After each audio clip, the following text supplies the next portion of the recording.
10, 9, 8, 7, 6, 5, 4, 3, 2, 1, 0. Look at what in my opinion, one of the best goalkeepers we need you to think that you're going to be playing against. So they want I'm a little bit worried about tomorrow's game. I saw a stat on Sergio the waste stand in the road. He's going to play at the 9. That is the second. We only have two men 9 to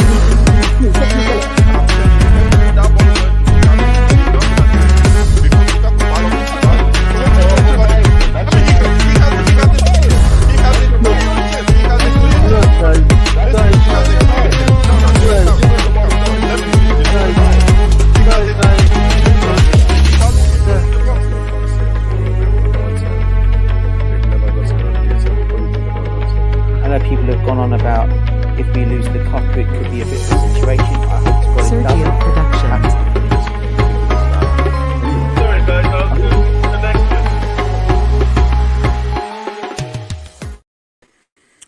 Yo, welcome back to the Blue Lounge. Welcome back to the channel. Welcome back to the stream. I hope you guys are all having a fantastic evening. I hope everyone's doing well. I hope everyone is having a nice, relaxed evening. You know, all of you champions, world champions. Big up to all of you. Lads, I swear to God, I thought the Champions League was kicking off next week. I did not know there will be Champions League fixtures this week. I don't know why I overlooked that. I'm guessing because Chelsea and their schedule. So we are going to be clashing with some Champions League football on stream. And, you know, if you guys are going to stick around and watch this channel, I would very much appreciate it. And we will continue the stream. If the clash is too big, then we may have to end the stream early because the Champions League games kick off in literally 1 hour. So today, the topic that we're talking about today is a topic that we've addressed many a time, but it's also becoming a little bit more interesting right now because of the spin that has been put on it from many a journalist and many a reports in respect to the players that Chelsea will be bringing in and how Roman Abramovich is actually looking to back and to stand by and support Thomas Tuchel in the next transfer window. And there are names that have been apparently confirmed as in being high on the target list for Chelsea. And there are others that have been mentioned as potential players coming in and potential players going out. So we're going to be discussing that. I'm also going to be discussing with you guys tonight the possibility of a reshuffle when it comes to the hierarchy of Chelsea Football Club, because it seems that Roman Abramovich is interested in another guy called Roman, but this guy's called Roman Plains, and he was a very senior official at Barcelona, one of their directors, who is out of a job right now. And it looks like Thomas Tuchel, and it looks like Roman Abramovich is looking to bring him in as part of the reshuffle in the Chelsea hierarchy. So this is the topics we're going to be addressing today. In a nutshell, this is what we're going to be talking about today. And again, I apologize for clashing with the Champions League. I thought it was going to start next week. My bad, a little bit of a misjudgment on my behalf. Anyway, let me just welcome the people in the chat. Who do we have with us today? We have Luke Mudway. Big up to you. Looking forward to the stream. Oh, this was a comment earlier. Evening all. This is his latest comment. Big up to Horizont as well. Big up to Andreas Ibrahim. Welcome. I see you following me on Instagram, Ilyas. Thank you for doing that as well. Much appreciated. Wise guy. Love the name. Love the avatar. Big up to you. Faldiaso, Boogeyman. big up to you, my man. Hope you're doing good. And Abdul B also in the chat. Big up Mo, big up Abdul, big up panel, big up chat. Big up, guys. Today I have with me the Podfather, Nick Blue, and Chris. How you guys doing this evening? Very good. How are you? Fine, man. Good. I'm doing good. Good. Yeah, we got a lot to discuss, lads. We got a lot to discuss. J5 in the chat. J5, I did not realize you were a YouTuber. I've seen your channel. Big up to you. I hope it goes well. Any Liverpool fans watching the stream, check out J25. I called you J5, Georgino on the mind. J25, go follow him. Give him a subscription if you're a Liverpool fan, or if you're a Chelsea fan who wants to help out a Liverpool fan. You can do that. My headset looks a bit crooked today. I don't know what it is. Yeah. So big up to J25. All right, listen, guys. I will be posting the link in the chat in a few moments. I want to give a couple of panelists the opportunity to come on. If they don't come on, then I'm going to put the link in the chat. So we'll have an open stream within a few moments. Lads, today we've seen reports that suggesting Koundé is a very likely target, a very important target by Thomas Tuchel, and is one that is high on his list. Now, I'm going to talk about Declan Rice and Tchouaméni in a moment, but I want to address the defending situation because if Thomas Tuchel is going to be backed by Roman Abramovich, the defense is a problem right now. The defense situation is a massive problem for Chelsea Football Club because you have Azpilicueta, who looks like he will be going to Barcelona. Today it was reported that he has been offered a 2-year plus 1 contract at Barcelona. He hasn't made his decision yet, but I think it's very likely that he will take up that offer and he will go to Barcelona.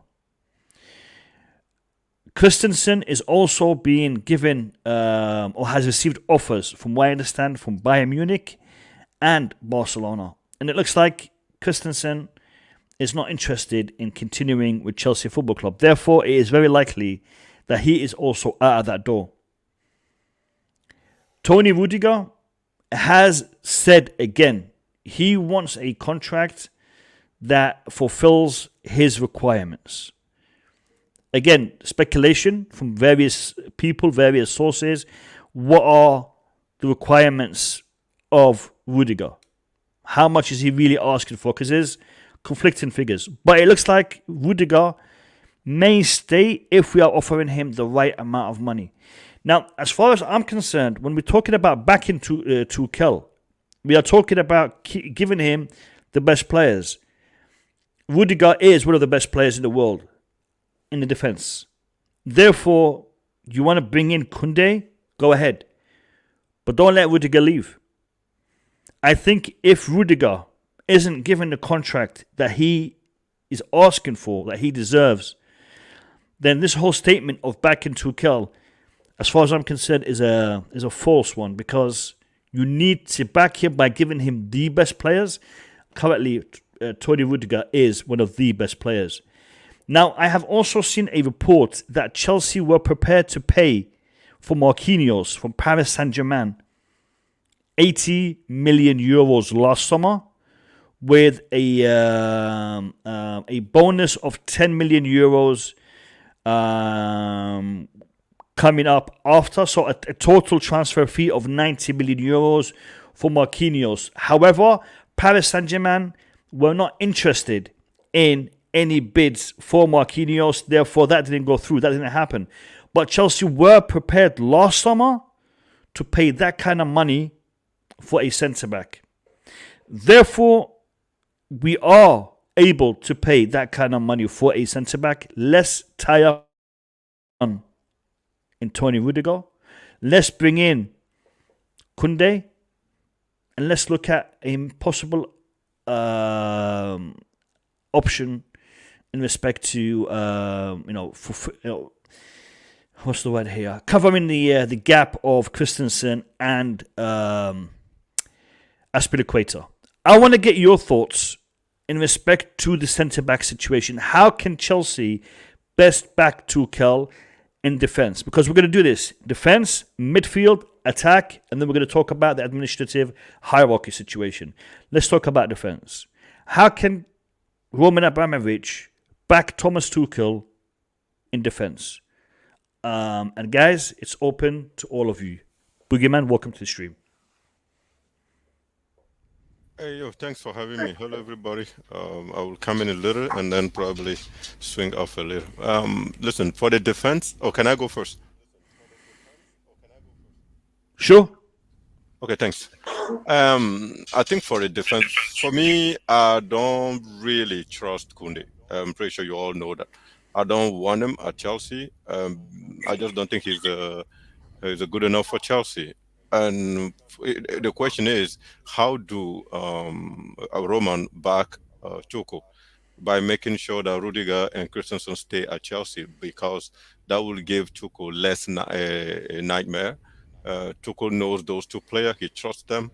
And one way or the other, we need to find a way to keep Azpilicueta for another year, just for his leadership, to keep like what he did before Kai took that penalty kick. The fact that he take the ball, hold it for a few minutes, then give it to Kai. It shows leadership. It shows someone that's trying to, one way or the other, help the youngster cope with stress in difficult situations. It just shows some maturity. So he has to, Roman has to find a way to keep Aspi for another year. But now, those are my suggestions. But for some reason, let's say Christensen wants to go. And then Aspi say, okay, I think I've won everything at Chelsea. Time for me to go. Then I think Rudiger has to stay, because he is the other one with Thiago Silva that has enough maturity to educate is a little strong word, but at least to show the way to the youngsters. And I think then we promote youth. I just don't think buying any defender like Koundé, Rafael Varane was thought to be one of the best at Manchester United. I'm not gonna say he's shit, but he's not as good. It's APL, and all those defenders will come to Chelsea. They will have to adapt, and we don't have that time. We need to win. Same as Saul Niguez right now is adapting better, but because of all those problems he showed when we need him, that's why we have no chance to win the league. So I just don't think we should buy anybody, especially the defense. We should make sure invest heavily to keep Rudiger and Christensen and Aspi, all of them. That would be my suggestion. But in case those one want to leave, just promote the youth defender. We have enough that are on there's one that Max talk about all the time. I heard that he's coming back also for the preseason. I think we should keep him. And plus Malansa, Chalobah, Reece James coming back. I think that is enough to hold that defensive position for me. Boogie, you think we have enough in our academy to challenge for the title? Yeah, the reason why I'm saying that is, okay, let's say Christensen and Aspi left, and we sign Rudiger. So we have Rudiger, Thiago Silva, we have Malansa, we have Chalobah, 4 of them. So if we promote another, there's one young one that is on loan. I keep forgetting her. I think I post something about it in our Levi Colwell. Yeah, that kid who for what I heard so far, and I watched a few of his game. He also has a little bit of leadership in him, and plus the Dijon Sterling, tall, strong, coming back. I just think those kids will offer us better than us investing 60, 70 million to any other defender that will come. And not only when they're not playing, you have to use them. They're not good or they need adaptation time. We have to use them anyways. But what is that going to do to us? We're going to lose point, and we're not going to be able to chase the Manchester City next season also. So for me, it's simple for me. Instead of taking all the risks for the confirm like the Koundé, I'd rather just promote the Cowell and promote the Dijon Sterling and promote a few that looks they can do the job like Chalobah did it. And I just don't see any difference between Koundé and Chalobah right now. I don't see any difference between Koundé and Malansa. Malansa, we say he's not as good, but what he's shown so far, I think he's good enough for me. And we move on. Like, it's just the way I see the whole thing at this one. Boogie, I'm sorry, but I disagree. I know you do. Let me get some comments from the rest of the boys, and then we'll discuss this.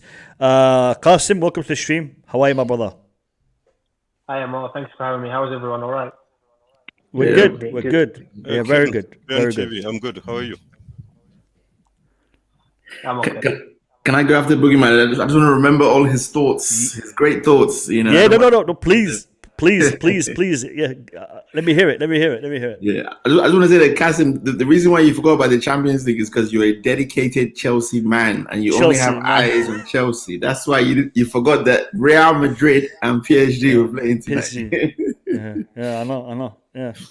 Yeah. So in terms of Boogeyman, I can see his the logic in his strategy, in terms of like if it's not broke, don't fix it, and better the devil you know than the devil you don't. And obviously we've been, we like most teams have been burnt by certain players coming from Spain or abroad and taking a long time to settle.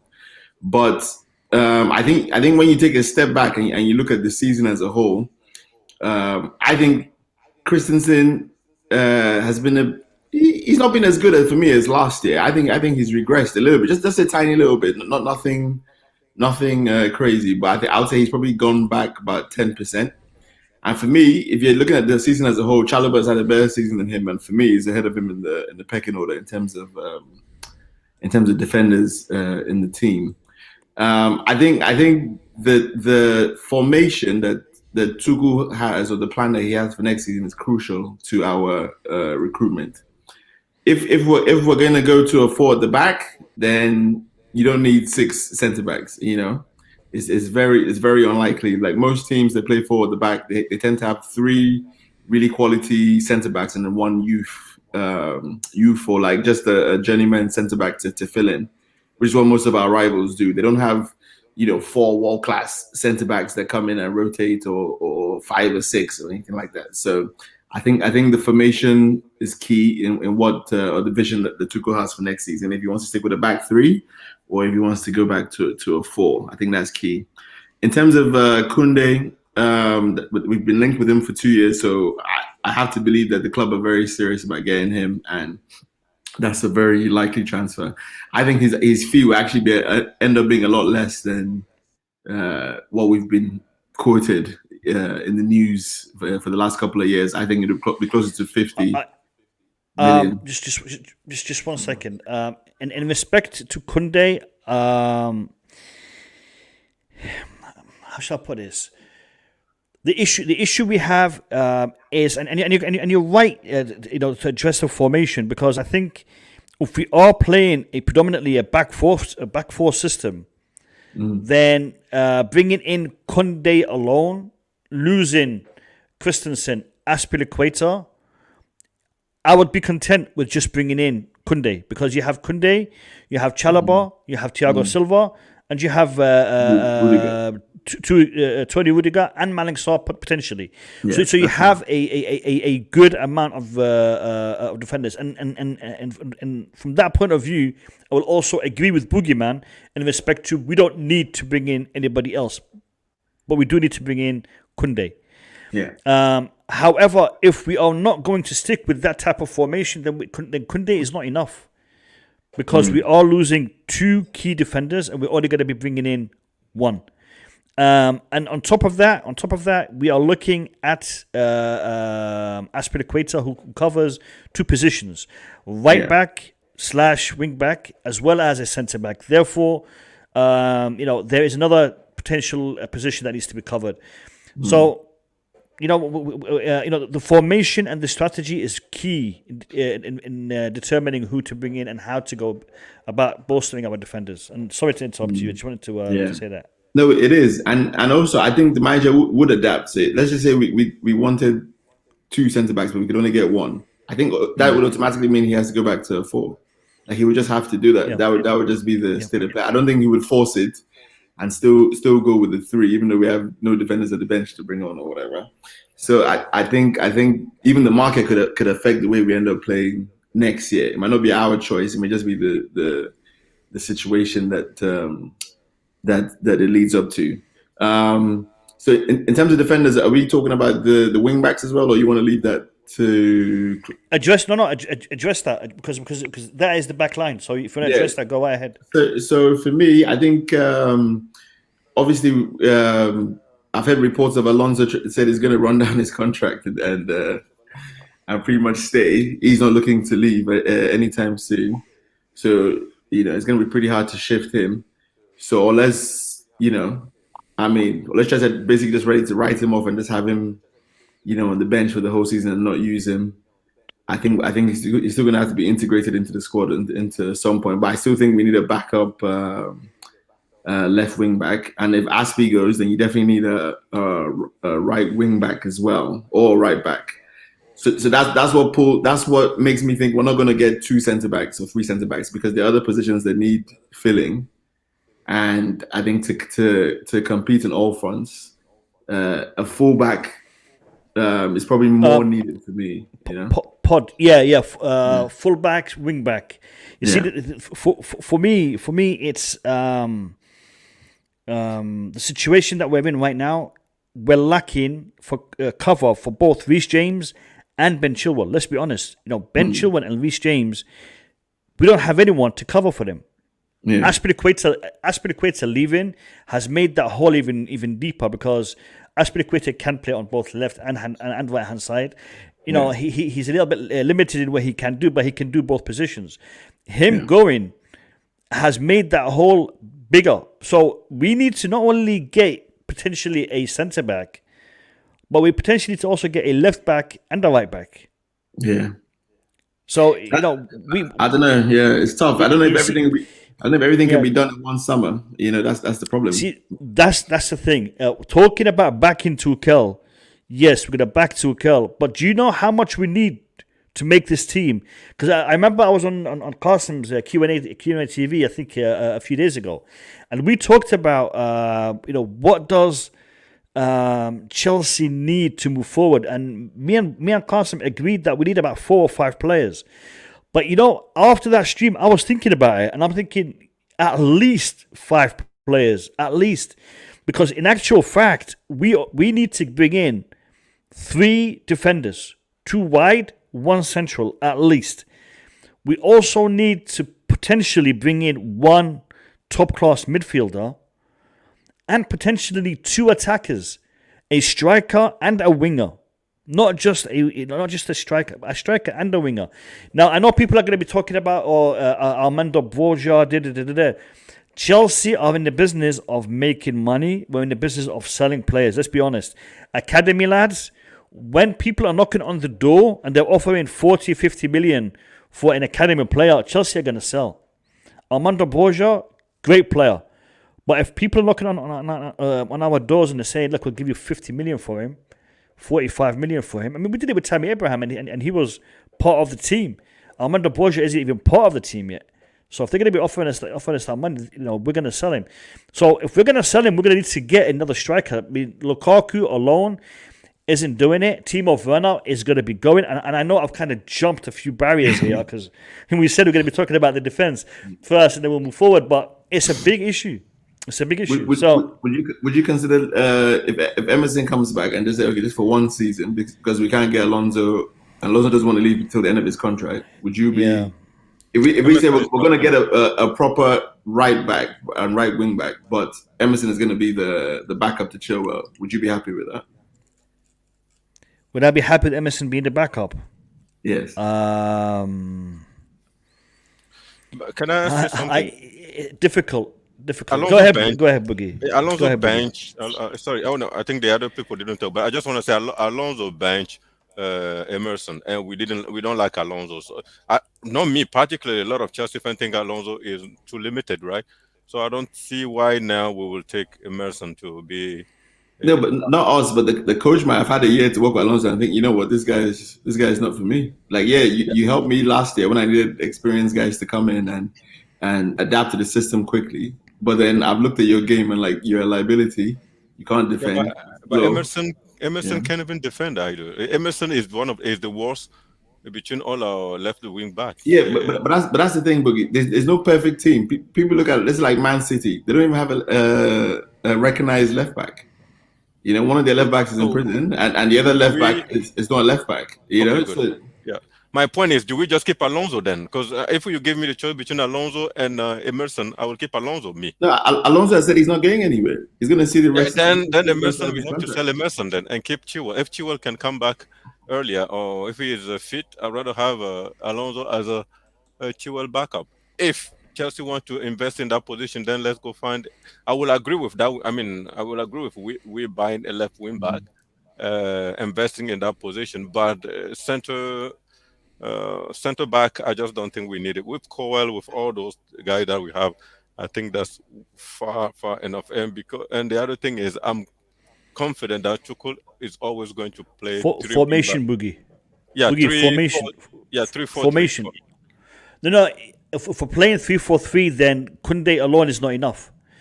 If we're playing a 3-4-3, Koundé alone is not enough. I don't think 3-4-3 in this version of the Premier League wins it. I'm sorry, it's not as expansive or open a formation to pick up 100 points in the season. It's only that because we don't score goals. That's the no, but I'm saying that that whole formation is about being solid and not conceding goals.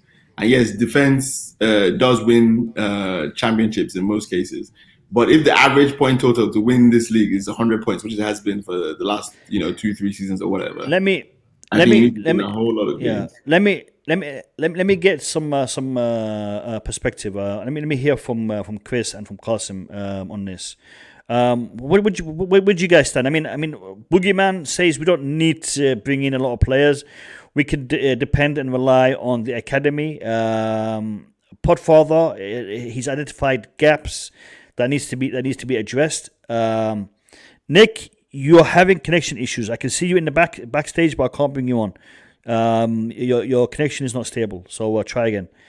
So Podfather, we need to bolster. Boogeyman, we don't need to bolster. I want to hear Qasim and Chris's point of view.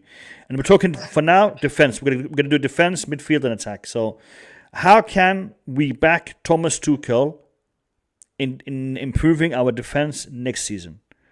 Let me hear it. First of all, hope everyone is good. In terms of Koundé, he's a must. He's a quality player, and our team needs quality. It's as simple as that. But we can't just bring in Koundé. We've got to bring in more than Koundé. If Azpilicueta is leaving, Christensen will leave. It's big issues. We can't just rely on the academy. We've got to get quality in there. Koundé's a must. 100% a must. We can't rely on the academy.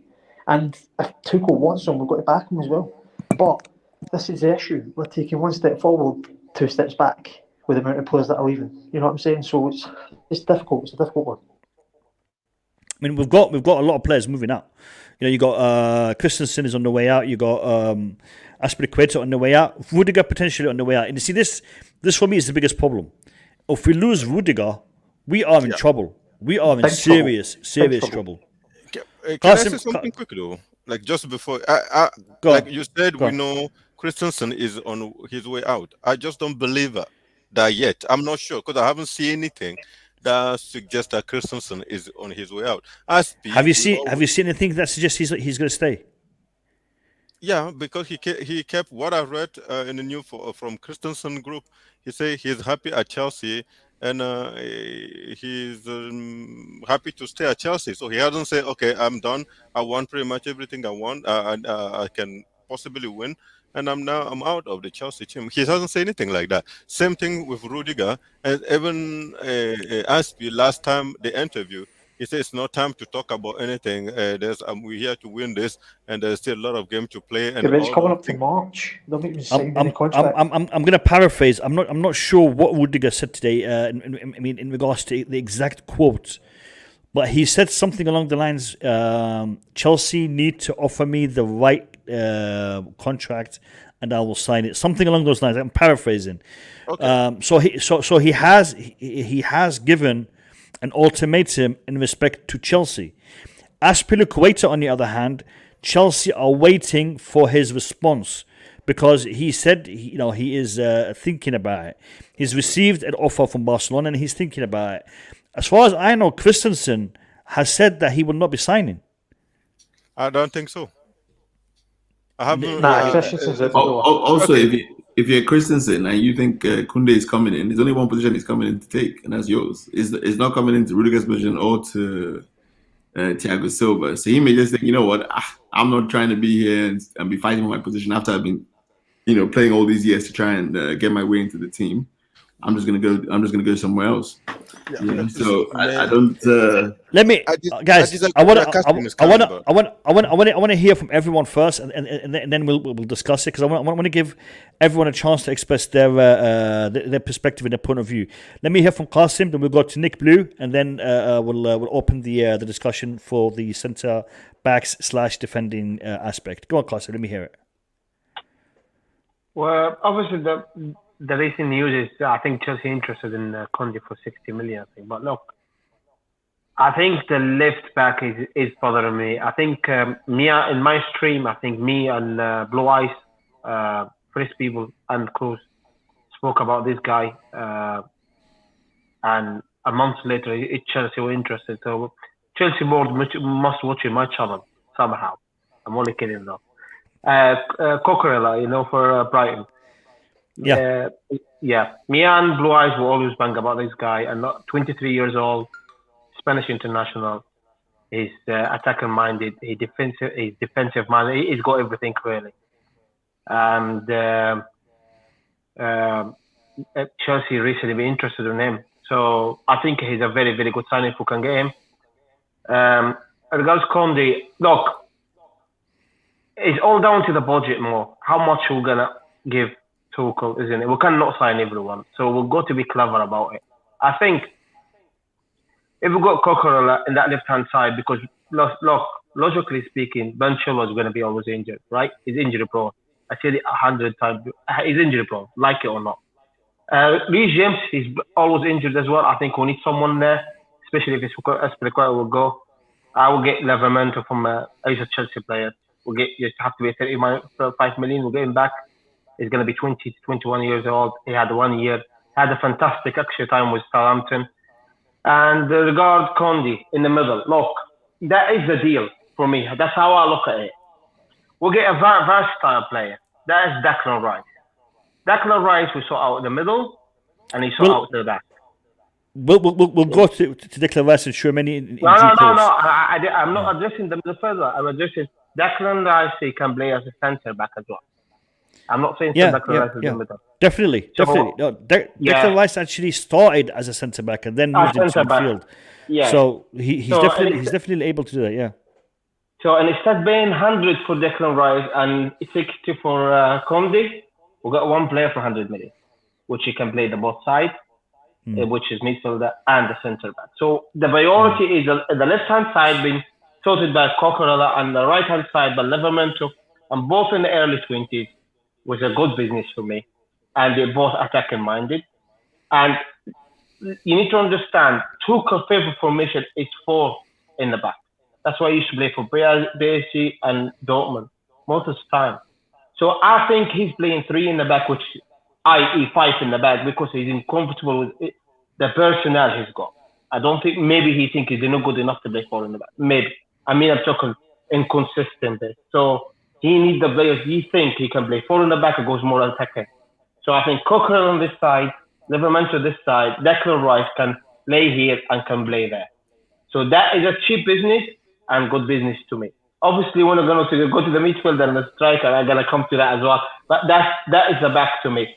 Coquerel on the left-hand side, Livramento back to the right-hand side.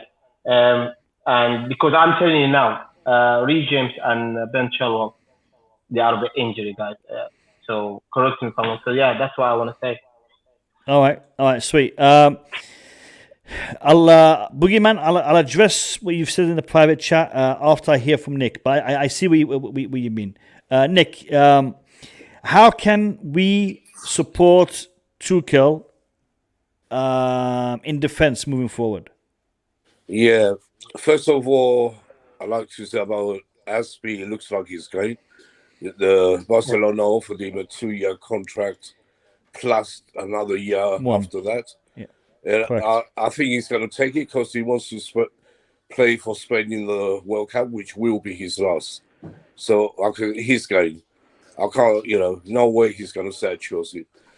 And Koundé, you're talking about Koundé. I love to have Koundé, and I think we will go for him because that's one of Tuchel's targets.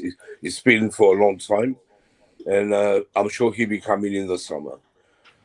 And I agree with Kazim about Livramento. I'd love to see him back. We can get him, and we have other backs. We have Chalobah, like I said, Chalobah, Sarr. I think they'll be here. They're going to stay. And we have Chilwell and Reece James. I don't think they're that injury prone. They have bad injuries, but it doesn't mean they're going to get injured all the time. And I'd like to see Rudiger, of course, sign that contract. That's what I'm waiting for. He has to sign that contract because he can take over from Azpi as our captain. He'd be a true leader and a great captain to, take us to the title next year, which it will be possible. I know a lot of you think another 2-3 years, but for me, it's got to be next year. If Rudiger signs that contract, we're winning that title. And, we can bring another, left wing back to cover. I don't know who, but, I think they will try and buy someone. And right back as well for Azpi, to have a cover. We can't just rely on our young players. I know Boogie's got a great point. We have great young players there, but we can't rely on all of them. We need experience, as always. And that's the defense side. Should I go to the attack or no? Not yet. Yeah, not yet. For us, the main thing is Rudiger right now. Chelsea have to do whatever to, just give him the contract. And don't work for it. I want to come to Declan Rice. Don't waste that money on Declan Rice. That's stupid money, and he's overrated. I don't rate him at all. All right. He's a West Ham. I don't want any West Ham rejects. We'll come back. We'll come back about the midfield in a minute. This is a tweet from Fabrizio Romano. I'm also going to share with you a video clip. I hope I won't get demonetized for it, but I'll put the link to the clip in the chat. So if you guys want to watch it, and it's from Fabrizio Romano. But let's look at this tweet. Fabrizio Romano tweeted this afternoon. He said Sevilla are already exploring the market in case Jules Koundé will leave the club in June. All right, including some Serie A options. It's not time for a decision yet, but Sevilla are on it. Chelsea will insist for Koundé. Marquinhos was Chelsea's dream, but Paris Saint-Germain will not sell him. All right, so Marquinhos is the kind of caliber of defender Chelsea are looking at. Koundé is the kind of caliber of defender Chelsea are looking at. And like I said earlier on in the stream, Marquinhos would have set us back 90 million euros. And Chelsea were prepared to pay that last summer for Marquinhos. However, Paris Saint-Germain were not interested in negotiating a fee. They don't want to sell Marquinhos. Next summer, will they sell him? Again, doubtful. Marquinhos is a player that they do not want to sell. Now, I'm going to show you a clip. I'm going to put the link to the clip in the chat. This is from Fabrizio Romano's own channel. So if you're not a subscriber to Fabrizio Romano, go ahead and give him a subscription, give him a like. tell him that the Blue Lounge sent you. This is a video that he made today in respect to what he knows about the... sorry, I'm just trying to load it up. In regards to what he knows or what he thinks about the Tony Rudiger situation at the moment. Give me 1 second. I'm just bringing it up on the screen. All right. So let's watch this and then we'll discuss it. We'll discuss the situation after this. Because Tony Rudiger wants an important contract to stay at Chelsea, an important salary. This is why his contract renewal is taking time. Nothing has been agreed yet between Rudiger and Chelsea. Hey guys, welcome back on the channel from Fabrizio Romano. New day, new video, new updates on the transfer market, as always, on the football world. So let's talk together about... Again, guys, if you want to subscribe to Fabrizio Romano, the link is on the screen and in the chat. Click on the link, go subscribe to Fabrizio Romano's channel. Tell him the Blue Lounge sent you, and hopefully this video will be educational for all of us. Chelsea and defender situation, because many of you are asking me about Tony Rudiger, his last sentences about his future, but also Koundé, as already mentioned, so many things to discuss. Let's do it together.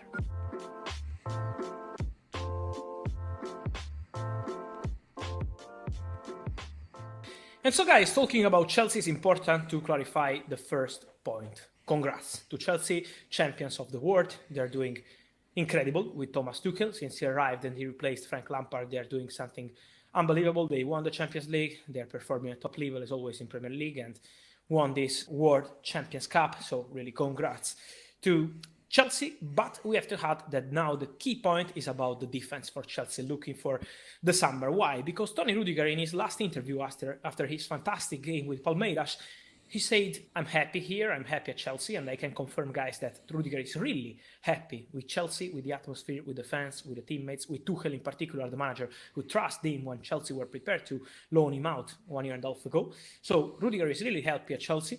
But at the same point, he said, decisions are not just up to me, it's also up to other people. And he means people into the club. Why? Because Tony Rudiger wants an important contract to stay at Chelsea, an important salary. This is why his contract renewal is taking time. Nothing has been agreed yet between Rudiger and Chelsea. They're in talks, they're discussing, but at the moment, Chelsea proposal is still not enough for Rudiger. He wants more than this. He wants an important top salary, or he will consider some options around Europe as free agent. This is why for Chelsea it's important now to improve their bid to Rudiger, or they will face the risk to lose one of the best centre-backs in Europe as free agent. So keep an eye on Rudiger's situation. Same for Andreas Christensen. This is a dangerous situation for Chelsea. Probably Christensen's situation seems really complicated. Last August, they had an agreement, a verbal agreement with Christensen. Then he changed his agents, he changed his mind. And so Chelsea are saying, we offer you the same contract we were offering in August. If you want to accept, we are happy. If not, this is our bid.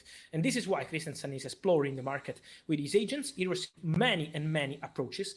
I reported on the channel more than 1 month ago that Barcelona and Bayern are both interested in Christensen as free agent. So keep an eye on Christensen because he has chances to leave Chelsea as free agent, and let's see what happens also with Rudiger. But talking about new signings, for sure, no matter what happens with Rudiger and with Christensen, Chelsea will sign a new centre-back in the summer. This is for sure. They wanted Koundé last summer. Maybe some of you that are following the channel and are subscribed to the channel know that last week I reported again after January that Chelsea will try for Jules Koundé. I can tell you guys that the contacts are going on, also in the last hours, also in the last days. With the agents of Koundé, the relationship with Chelsea is very good, and they confirmed their intention to try again for Koundé in the summer. Let's see how will be the negotiation with Sevilla. It's never easy to negotiate with Sevilla with Monchi, but Chelsea will try again for Koundé. They will sign a new centre-back, and Rudiger and Christensen situations are still open. Let's see what Chelsea will be able to do. And so guys, let me know your thoughts on this Chelsea defenders situation.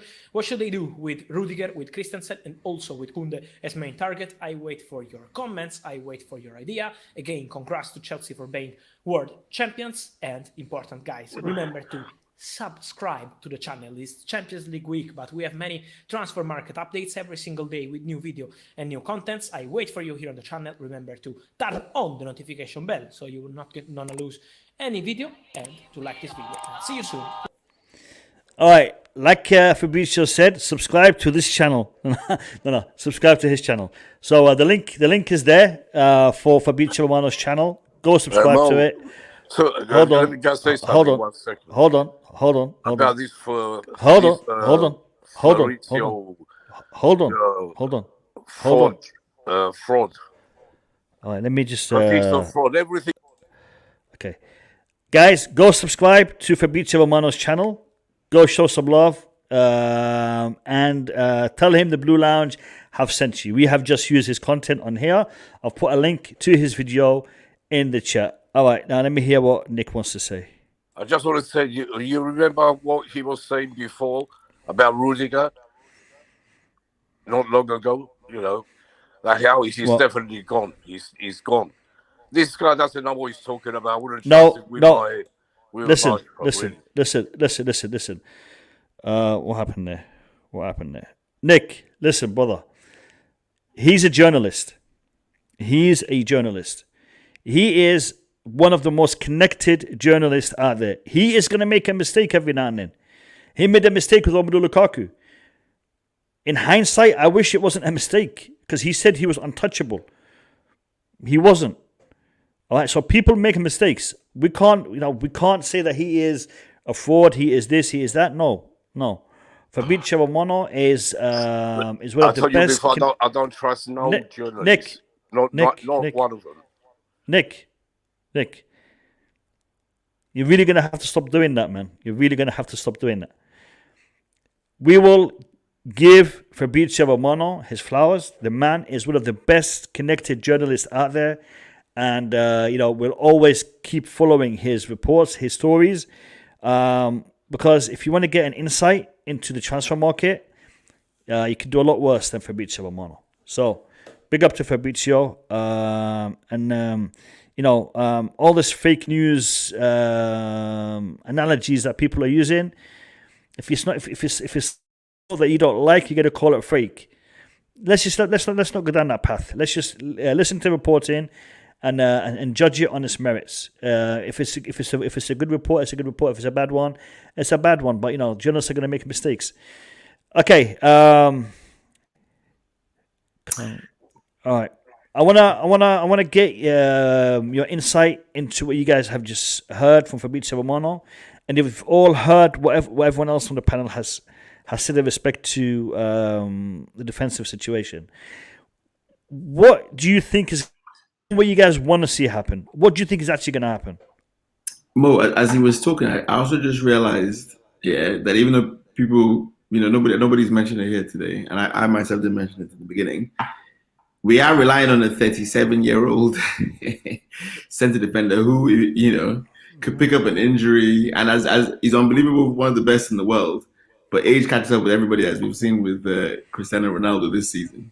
Your legs can just literally go like that. You know what I mean? It's not like it's a period, and then you see it. Once you get to that age level, you can literally just turn to have the player you were overnight.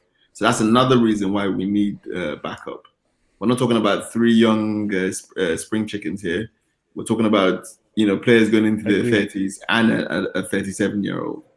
So for me, 100% we need to bring in another centre back. Totally agree, 100% with you. Thiago Silva is a great defender, but he is likely to be injured. We've seen the youngsters. Chalobah missed some games. Christensen missed some games. Thiago Silva missed. He'll probably be missing more games every season moving forward. Yeah. Go ahead, man. Generally, you don't want to overplay him as well, because if you really look at this season, sometimes he's played like 3, 4, 5 games back to back, and I'm like, surely that can't be right, Correct. Go ahead, Boogeyman. Yeah, you said what do we think Chelsea is going to do? Of course, they're probably going to bring Koundé in it, because we been connected to Koundé since last season or something. Even if Chalobah replaced exactly the position we're trying to cover by buying Kunde last season. I'm pretty sure they're going to bring Kunde in it. But I still think Kunde is nowhere the replacement of Christensen, or Kunde is nowhere the replacement of Thiago Silva, because You don't think so? no. Every time I watch Sevilla Why? game, yeah, Okay, that's tell what me, I'm trying tell to me. say. Yeah, Kunde has never picked up the ball and start a build up. No, he always defending. He's always defending. It's like a Malansa. Malansa always defend. Oh, Thiago Silva. If Thiago Silva, as soon as Thiago has the ball in his feet, it's not about kicking the ball away or anything. It's more about starting a build up. And Thiago Silva and Jorginho, that's why I like those two people in our team. So if we bring Kunde in that defense, and Thiago Silva get injured, so you put Kunde in the center back. Then you have Rudiger, and then you have Chalobah, for example. You don't have anybody. If Jorginho is now that field, you don't have anybody that can at least start a building up for the game. It just does not work. I don't see it. Hold on. Are you saying to me that Kunde is not a ball playing defender? Is that what you're saying to me? Yeah, exactly that. Mo, he's allowed his opinion. He's watched him, and that's what he feels. I disagree, but that's Boogeyman's that's Boogeyman's opinion. And Seville may just not want to play that way, because I've seen loads of players. You go like Rudiger. I would never say Rudiger was a ball playing defender before. In terms of like short passes, his game has changed a lot in the last couple of years. Yeah, definitely. It's changed since Tuchel's coming. It's changed since Tuchel's coming. And I didn't watch Chalobah when he was on loan, but I'm pretty sure people will tell you he wasn't this good a passer probably when he was at Huddersfield, because they don't play that way, or when he was in Italy. Yeah, but that's my point. If we have to invest that much money in someone that have to learn, why don't we just promote our academy? Because we know for sure Cowell. I'm watching Cowell game. I mean, he defend, he control the ball, he run with the ball, all those things. He score goals and all those things. You can see it. He has it in him. He's young, and for what I've seen from Chalobah, go on, listen. For what I've seen from Chalobah so far, I just feel like investing in Kunde will be a waste of money, because he's never going to give us what we need. And let's just make sure that Silva at least hold the Thank you. So if Silva can play half of the game of the season, then we manage to get someone slowly in it, like Cole, to take that, to make that position his, or at least challenge Silva for that position. Because I just don't think Kunde is the guy. I just don't think so. Beko Benson is spot on. This is exactly why Tuchel wants him, for his ball playing qualities. That's why he wants Kunde so much. All right. If you watch him for France, I think you get to see a better passing rate. Yeah. And to be fair, that's why I've watched Kunde the most. I've not really watched. I mean, for Sevilla, I've seen clips. I haven't watched him play for Sevilla, but I've seen him. I've seen him.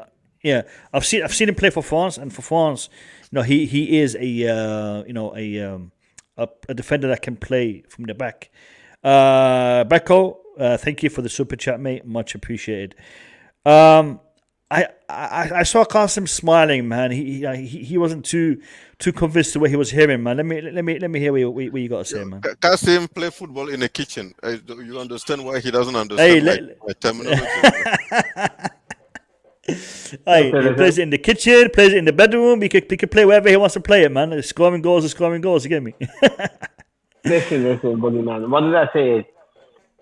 I'm a big fan of Kunde, obviously. But when I had in the beginning of my conversation, I said exactly. It depends how much Tuchel the budget, right? Because we would like to have Kunde because he's good with the ball, 100%.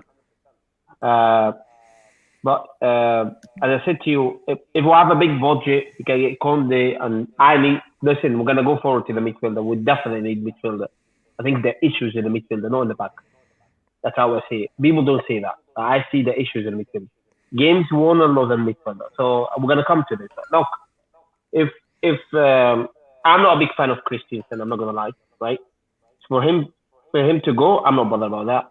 To me, is Rudiger number one. If we get Kunde, I think he's versatile, can play in a different position. But it's all down to the budget, how much you're going to have. You know what? Yeah. Idiots like these are the reasons why I don't have open streams, man. Yeah, I just somewhat. So yeah. Sorry, Qasim. I was referring to the person who keeps on jumping in just to play music. Yeah. Comment in the chat, Jaden. Comment in the chat. Let me see you in the chat. Comment in the chat, Jaden. Let me see who you are. Carry on, Qasim. Sorry, mate. Yeah, that's fine. So yeah, if Conte coming in and listen, as long as not affect the signing we want, because we spoke about that more. We need at least 4 to 5 players to get near Manchester City. If Conte signing is gonna affect the financial, that 4 or 5 players. That's why I came with a suggestion with Declan Rice, who can play here and there. But if we've got plenty of money, the budget is big. Yeah. Conte can come in 60 million, as long as it's not going to affect the striking side of it or the midfielder. Conte is boogeyman here. He's a very good player.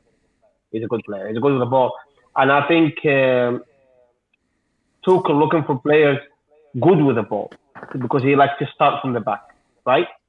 So he is good with the ball. He's a ball carrier. He can carry the ball. He's a good passer. Maybe my initial impression of Kunde, I didn't like it from the beginning. So every time I watch his game, I'm only looking for the mistakes and whatever he's not doing right. Maybe I'm biased, but so far I'm trying to get him a chance to convince me, but I cannot see it. It's just not there. He's nowhere close to Christensen's talent. He's nowhere close to the Thiago Silva. I mean, Thiago Silva, there is nowhere. You can't replace Thiago Silva. There's no one in the world like Thiago. Yeah, that's Silva. what I just said that. I said that's what I'm saying. Kunde, look, but he plays. What you see, he plays with Sevilla is completely different. What he's going to play with Chelsea and Tuchel. Tuchel has other plans. And when it comes to Chelsea, I'm sure he's going to be fine. If Tuchel wants him so bad, it must be a reason. That's why. Yeah, he wanted Saul so bad. Also, remember what happened to Saul? That wasn't Tuchel who wanted Saul. Of course, when it's not. That was just a panic alone. Yeah, we didn't have anyone. All right. Hold on, Boogie. Hold on, Boogie. All right, listen. Let's open this discussion further. Let's put this discussion further. We need to bring in a DM, and apparently we need to bring in 2 DMs. Now, I've seen some tweets. From some big accounts. One of which was on the last stream. Matisse Armani. Big up to Matisse. And he's talking about the way that we are going to be addressing the situation with Kante and Jorginho moving forward.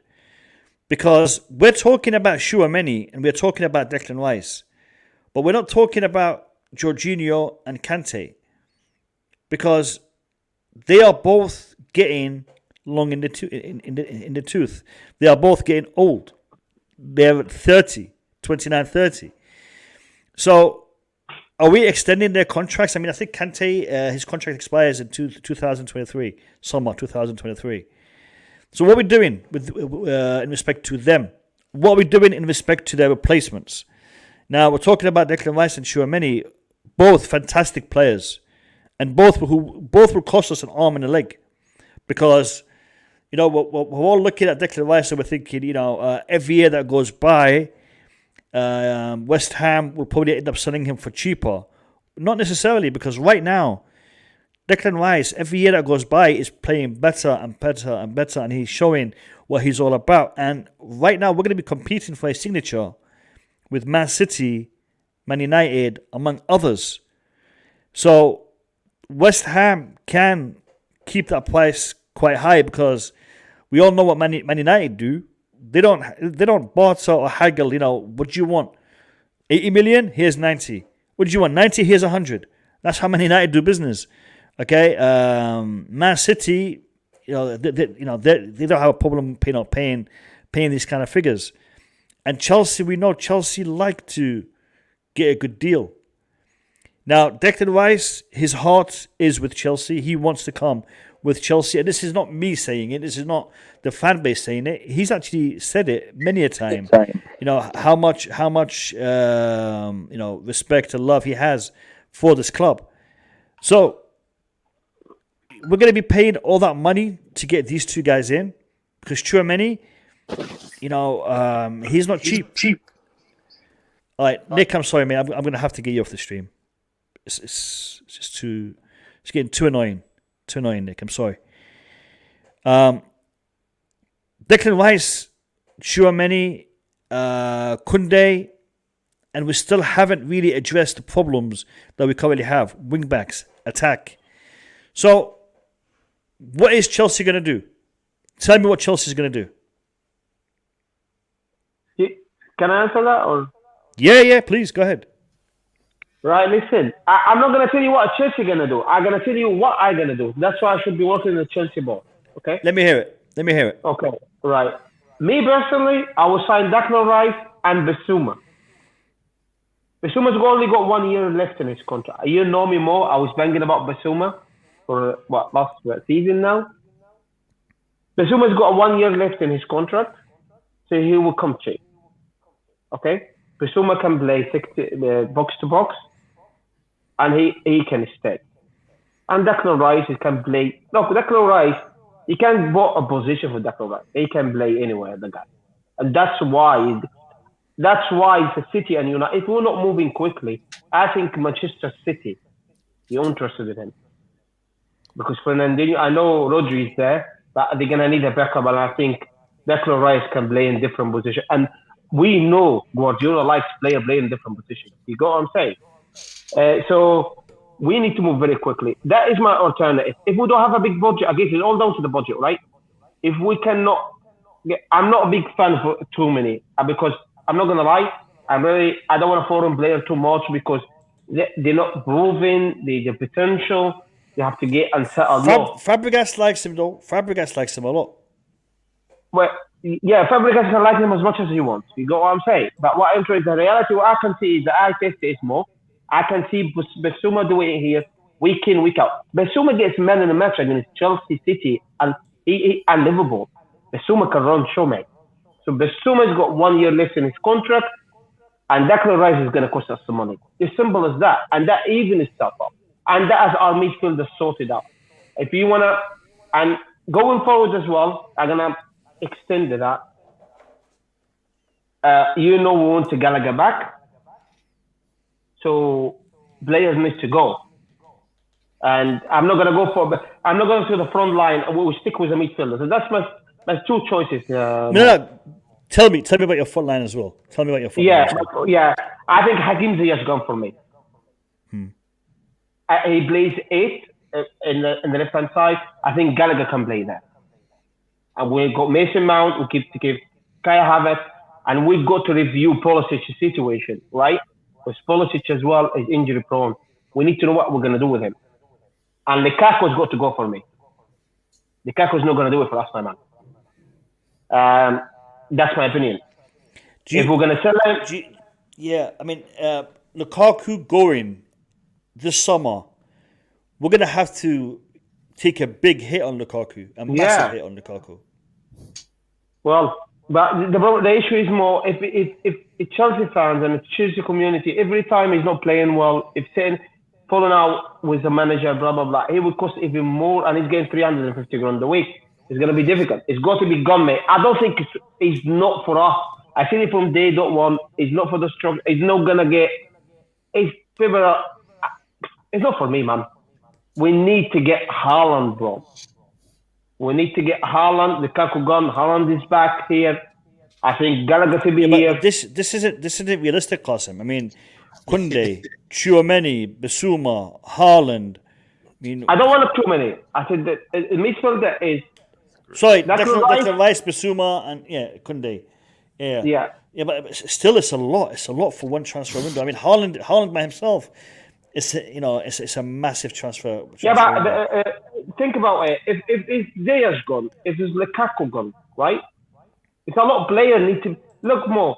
Before we buy any player, we need to shift a lot of players. They're not good enough in our club. Yeah. And we've been blessed. We're very lucky enough. We've got players good enough in loan. Billy Gilmore is in loan. Gallagher is in loan. So we don't need to buy that. So go what I'm saying. So what I'm trying to say, we've got Musa Mount there, we've got Kai Havertz there, right? There is just policy to situation. I'm very, very wary of it because he's a good player, but he's not always not fit. If he needs to go, if we got the right price for him, he's got to go. You go what I'm saying? But going forward, man City up. One up, Man City. Let's go. Going forward, Lukaku's not for me. That season been proven, Lukaku's not for me. Lukaku's not for me. He's never been for me. He's never been for me. Lukaku, we're not going to win the league with him. That's what I want to say from now. All right, let me hear from Chris. Declan Rice is a must. I think that's an absolute fact. I don't know how people like Nick can say he's overrated and he's a Chelsea reject. Like that's just baffling. He's a quality player. He walks in our team, in my opinion. I think he's one of the best players in the Premier League, in my opinion. I really, really. Sorry, who's that? Sorry, I didn't hear what you said. Who's that? Which player is that? Declan Rice. Declan Rice. Yeah, world class player. So overall, yeah, has to walk into the team for me. We have to get him. But I know I'm leaving now, but it's been a pleasure. I'm tired being a world champion. That's the way it is. So big up the Blue Lounge. We'll talk soon, lads. Talk soon. Take care, Chris. Thanks for jumping on, mate. Appreciate you. Thank you. He's going. Cheers, Chris. All right. You want me to go on down? Go on, Boogie. Good. So we have Kante, Jorginho, and Kovacic, our three midfielders. We need a fourth one. I wouldn't mind. Boogie. That's the thing. Do we need a fourth one, do we need to start putting the foundation into place to replace those midfielders? Because out of those three, Kovacic is the only one that has maybe 5 more years at the club.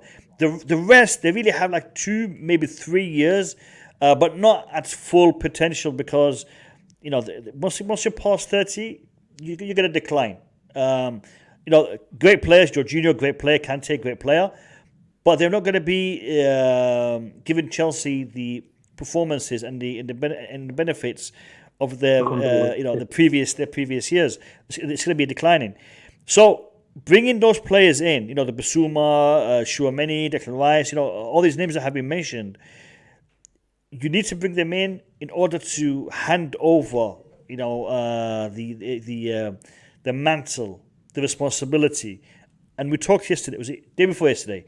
We said that Tchouaméni, in my opinion, is the perfect replacement for Kante. But Kante is the one that needs to mould that diamond in the rough into the player that he could be. So when I'm addressing this, I know it's wage bills and whatnot, but we need to have an overlap, of the new guard receiving from the old guard, if we can put it that way. Yeah, I understand what you're saying, but I just think sometimes that a lot of people always talk in a poetic way. Like, okay, Kante has to train Tchouaméni to become something great. Why would Kante train someone to take his place? Kante is only 30 years. Like, I just don't understand this whole. I know Kante this season has played 15 games. He played 15 games out of 25 in the league. He played 2 Champions League game out of 6. Yeah, I know that. One for growing injury, the other one for knees injury, and a few for COVID and all those things.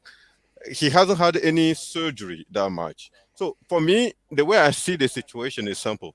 We have Kante, Jorginho, Kovacic as our 3 main midfielder that fit Tuchel's system or the way Tuchel would like to play. That is not enough. We need to bring other Tchouaméni or Declan Rice in it to have the 4th, and then have Ruben sitting there as the 5th in case Tuchel would like to do something different than what we normally have. So I don't think Tchouaméni coming to kick Jorginho or Kante out of the system, or even or put Kovačić anywhere. He come to fight for a specific position to be one of the fourth. And when the system allows Tuchel, today I'm going for Tchouaméni and Jorginho. Tomorrow I'm going for Tchouaméni and Kante. The last day I'm going for George. So those combinations, we have enough depth. We have Ruben at the fifth position. That's how I see it. I don't know if what I'm saying make any sense to anybody here. Yeah, but Boogie, man. One second, Qasim. Boogie, I know what you're saying. But if you want to evolve, if you want to improve, if you want to develop, you have to do something different. We can't keep it the same as this season moving to next season. Yep. We have to do something different. And I know what you're saying about Ruben. I know what you're saying about, some of the players that have gone out on loan, they'll be coming back, the likes of Gallagher, Gilmore, etc. They can have a role to play. Hopefully we don't sell Broha, but this is all within what we have right now. Yeah, and but my point... the club needs to build, needs to bring in some fresh talent. Don't you mean? But I understand that. But Qasim, do you think it is a Kante job to prepare the person that is going to remove him from his job? No, it's not his job. My point is this: if you were Tchouaméni, and I asked you to go and compete with Kante for its position, would you take that chance? You say no. I'm going to Real Madrid. Kante is way too good of a challenge for a kid like Tchouaméni. It's just not a possibility. But Boogie, listen. Sorry, Pod. I totally understand. What you're saying. However, I'm going to ask you a few questions. Is Kante one of the best French midfielders of all time? I will say in my time, yeah. Yeah. In my lifetime, now, Is Tchouaméni one of the best prospects for France in that role moving forward? Yes. Listen, hang on. I'm not sure. Hang on. Subjective. The French thing, so that's why he's the understudy in the national. Yeah, I know, and that's what I'm trying to say. I think Kante would love to hand over to a young talent like Tchouaméni, both for Chelsea and for France. And you know what? A lot of footballers have that kind of mentality and that kind of mindset. And I'll give you another one. Okay. John Terry, Declan Rice. Declan Rice left the academy. I think he was 13 years old when he left the academy. 14. And 13, yeah. And do you know who he kept in touch with? John Terry. Him and John Terry kept a relationship, even though John Terry is a professional footballer, and this is a young kid, a young teenager who literally was dropped by Chelsea Football Club, and was picked up by West Ham. Right now, why has John Terry kept this relationship going? Kept this mentoring? Why has he kept trying to teach this lad the tricks of the trade? Why? Because he can see something. He can see something in him. Okay, and John Terry was still playing in his prime. He wasn't at the back end of his career. He was still winning things when this guy was just about dropped. He was just dropped from Chelsea. So what I'm trying to say is, footballers will do that. I can give you even more exampmples, like in recent times. Yeah. Yep. So the thing about it, I think Boogie, it's not going to be like his official job title, like, oh, you're here, whatever. It's natural in football. Any experienced players, if a young player comes in, the coach will ask you to take them under their wing and to show them the way we play at Chelsea, show them this experience in training and all that to bring the player on. I remember when Reece James was coming through and they asked us, what do you think about this young boy that's coming and is going to take your place and blah blah. He said, I relish the challenge, and I look forward to helping him be as good as he can be. This was a player that was guaranteed to take his position, guaranteed to almost play him at the team, and he was still willing to put him under his wing. Now, in terms of Kante, you have to look at the characters of the players we're talking about. Kante is super humble. He's not going to be annoyed, but this young boy is coming in. He's like, I wouldn't ask someone like Lukaku here, train your replacement, because he's not that type of character. But someone like Azpilicueta, like proper professionals, Azpilicueta, Kante, these guys, they see it as part of their duty. Even if we didn't ask him to do it, he would do it. Whether it's for Gallagher, whether it's for Gilmore, I'd expect exactly the same thing. Not just Tchouameni, for as Kante as a senior statesman. And a lot of these players, they learn off just by watching you. You don't have to even say or do anything. Just training with you every day, seeing your training methods, see the way you tackle, see the way you read the game, see how you are in games. That's how he's learning off you. It's not a tutorial where he's constantly, and this boy is not 19. He's experienced. He's been playing football for like 2-3 years. He's in the French national team. We're not talking about somebody has to teach how to play football. This guy is ready to go. It's just about teaching him how to play in this team and to play in the English league. That's all he's doing. Billy Gilmore is ready to go. Who, Billy Gilmore? Yeah. No, I don't think so. But from what I've seen, why you don't think so? Well, I've watched him for Norwich. He hasn't impressed me this season. You know, he's actually been playing very well for Norwich. Yeah, he's been playing well for Norwich, but not enough to get in the Chelsea team for me. Like, he's not a standout player in the Premier League like Gallagher, And for me, he's playing in his position. But I think the club will look at people like Gallagher as people to make money off. Sorry, not Gallagher, Gilmore.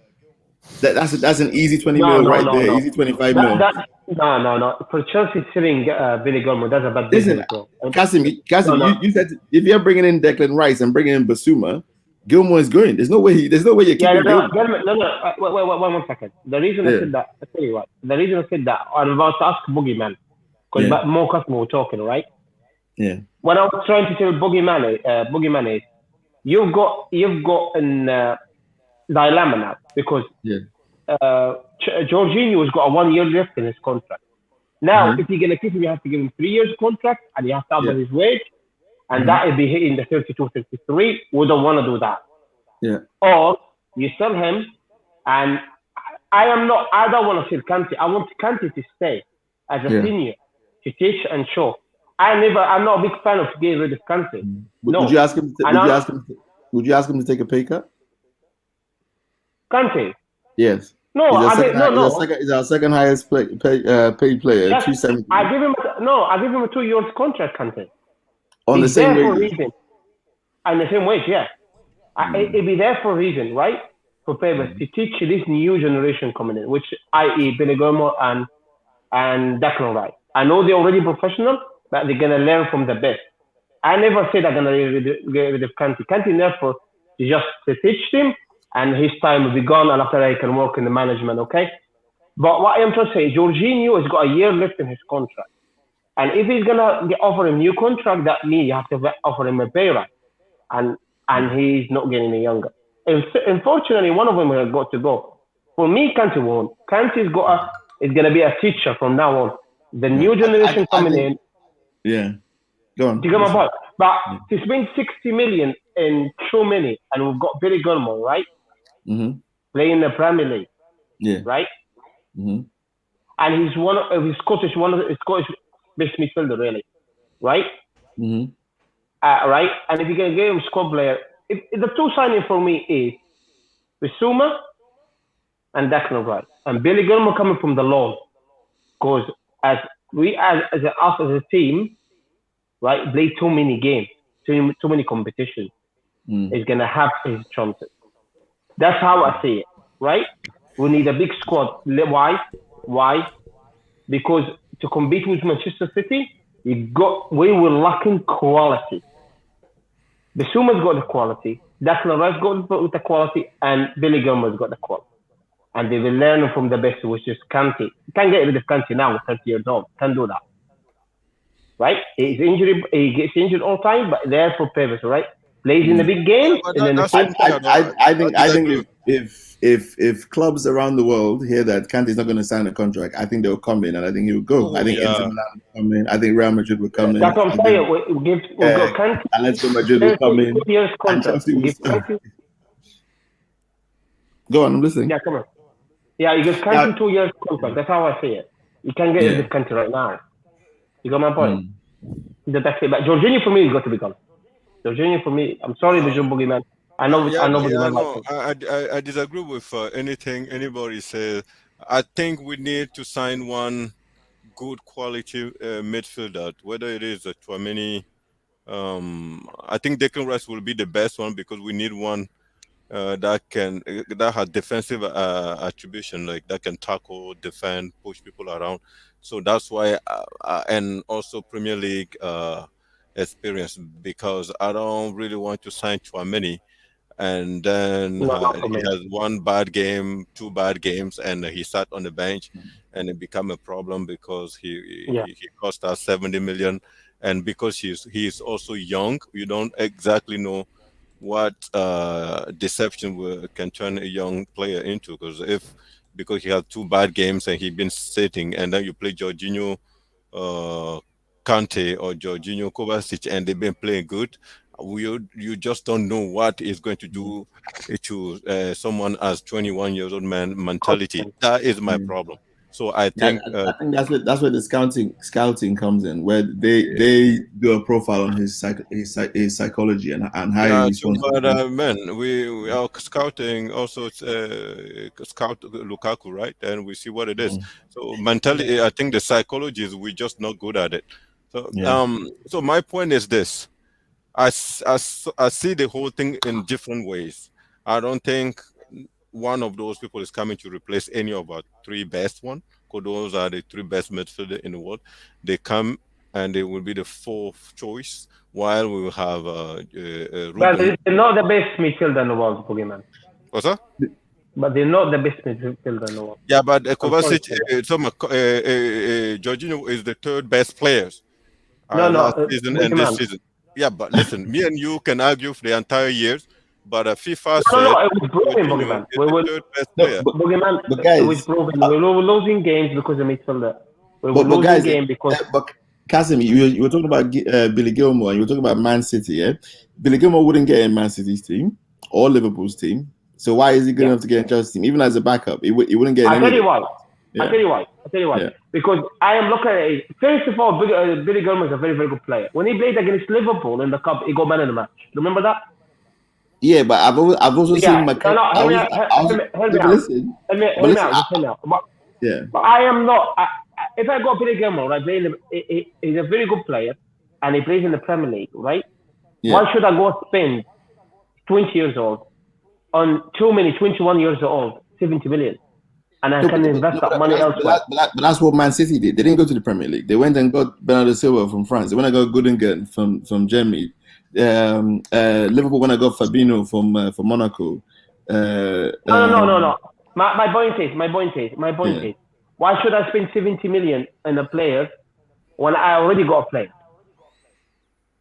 Because one, you're going to sell. You think it's quality. I am not sure about that. Listen, you're probably only going to end up paying 40 anyway, because you're probably going to sell Billy Gilmour for 30.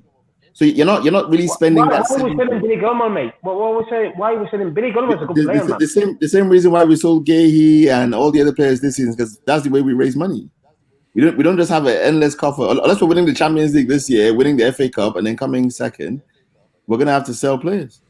Now, so you're telling me Tchouaméni is better than Billy Gilmour? Is that what you're saying? No, I'm just saying that if you're worried about the money, so why are we going for him for? Guys, I don't want to get into this debate on who's better than who's going to do what. I'm just concerned in respect to what does the board need to do. The board need to bring in players as well as get rid of players in order for us to be able to give a balanced look for the team that Tuchel is going to have. There is another angle to this, and I'm going to bring this up now. We'll talk about this, and then we can talk about the whole topic in one big go. it looks like Roman Abramovich will be bringing in the former, let me get his title right, the former sporting director of Barcelona, Mr. Roman Plains. Mr. Roman Plains Navu. Okay, so this guy was famous for getting Pedri or for overseeing the signing of Pedri and Gavi to Barcelona. He's 54 years old.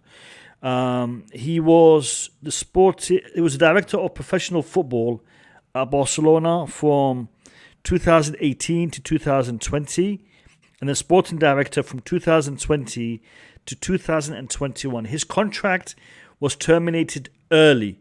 He was contracted with Barcelona till 2022, but he was let go when Barcelona started to do their own reshuffle. Prior to that, he was a sporting director at Getafe, Rayo Vallecano, sporting director. There's a whole bunch of teams here in Spain. And then in 2014 to 2015, he was a sporting director of Spurs. He was sporting director before that with Espanyol, technical assistant at Espanyol, sporting director at another bunch of teams, first division as well as Premier League or La Liga in Spain. He's been a sporting director since 1999 onwards. He's had a role as sporting director or director of football at the various organizations. Now, he's been with Barcelona from 2018 to 2021 in two different roles, director of professional football and sporting director. Now, my concern with this, and I'll be honest with you guys, what I've told you now is pretty much most of what I know of this guy. But my concern is this.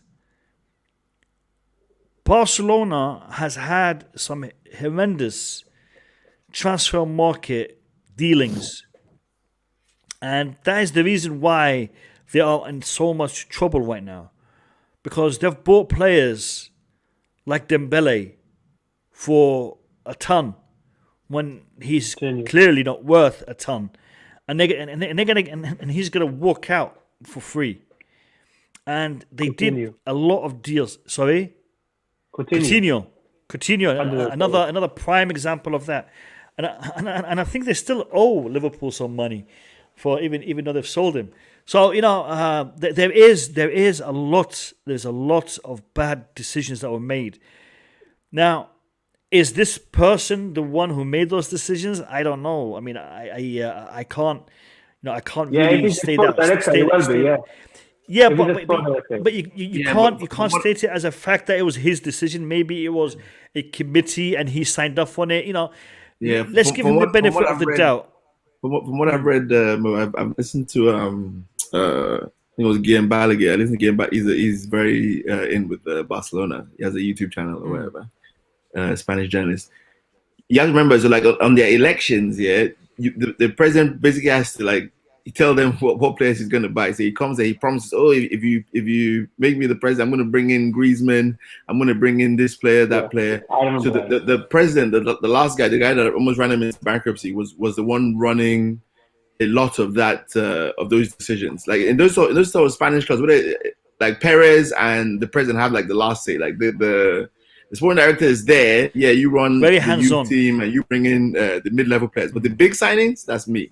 That's the president's signing. President one who said, no, I want Mbappe. I don't care what you guys are saying. I want Griezmann. I want Neymar. I want whatever. So those sort of signings that didn't work out, that you spent 130 million on, that's definitely, from what I know anyway, that those tend to be the president's signings. You know what I mean? When they're trying to win elections and all that sort of stuff. So really, this is my only concern in respect to this. However, let's give the man the benefit of the doubt, because what Podfather said, I totally agree with, and we've seen it. We've seen it in Barcelona with Real Madrid, especially with those two, Barcelona and Real Madrid. it's a dictatorship rather than you know. Let's you know, listen. So this sorry Boogie. So this guy has had many a year in this role. Roman Abramovich seems to personally want to bring him in because he knows him, or he's seen his work, he's seen the way he handles himself. Now, if he comes in, does that mean he's going to take over Marina Granovkaya's role? Where is she going to go? What is she going to do? What what do you guys perceive to be this reshuffle, and how can this reshuffle be best utilized for Chelsea? Because it's going to be interesting. I mean, why not give Petr Cech a bigger role when it comes to player acquisitions? He seems to have done all right when it comes to picking out Mendy from nowhere. So it might be a good thing because it might be someone for him to learn under, innit? Yeah, because he's no experience in that role. Yes, he signed a goalkeeper, but then he's a goalkeeper. I don't know if he has the eye for a striker or midfielder or winger, or whether he even has the contacts. So I think Cech is someone that you groom for the long term. Like Cech is like a 5-year project for me, 6 years before you like really give him the reins. Petr Cech is the Chouameni and this guy is the Kante, right? Is that what you're saying? Yeah, pretty much. Yeah. I'm not sure about the goalkeeper to do with it, because if you see Bayern Munich is Oliver Kahn, he's a sport director that after he did his badges and qualification, it's nothing to do with the goalkeeper or not, man. No, but I'm saying he's not experienced. Yeah, I agree with that. Yeah. It could be an experience, but listen, I think he's Roman. He said whoever signs the CAC will cost me 100 million is gonna get sacked, and I'm getting the new. I'm telling you now. Oh, I'm telling you now, more. I don't think Roman. I mean, people say Roman says sign Lukaku. I don't care. That's his money. But that guy that is coming, there is a reason why he cannot hold a job more than 5 years or 3 years or whatever that thing is. So I just don't trust anybody that work for 6 months. 2 months, 2 years, 1 year for all the clubs, and there's a reason why he was let go when the club was in the most dire situation. So now I don't trust him. But if Roman decided, if he replaced Marina and he got a football background, Marina's not. Okay.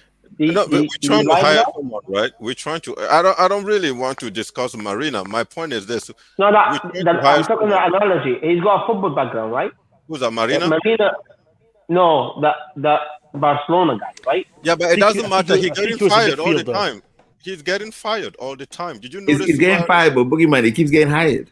Yeah, that's another thing. That's what I'm saying. He's got a football background, and he's also been doing it for almost 20 years. He's getting hired because there's the people like a Petr Cech who have no experience in all the other team. Also, they have to hire someone that has. But he doesn't have. Even that, he's getting fired after getting hired. But Boogeyman, what I'm saying is that he doesn't have a name. He's not a famous footballer or whatever. If he's getting hired, it's because they rate his job as a technical director. I'm telling you, I don't think so. Like, I understand the fact that he's getting higher. You can argue that way, but I'm focusing on the fact that guys cannot hold one job for more than 3 years. He can't get fired. But you also have to remember, it's not just us that do it. That's how the continent. Yeah, if you look at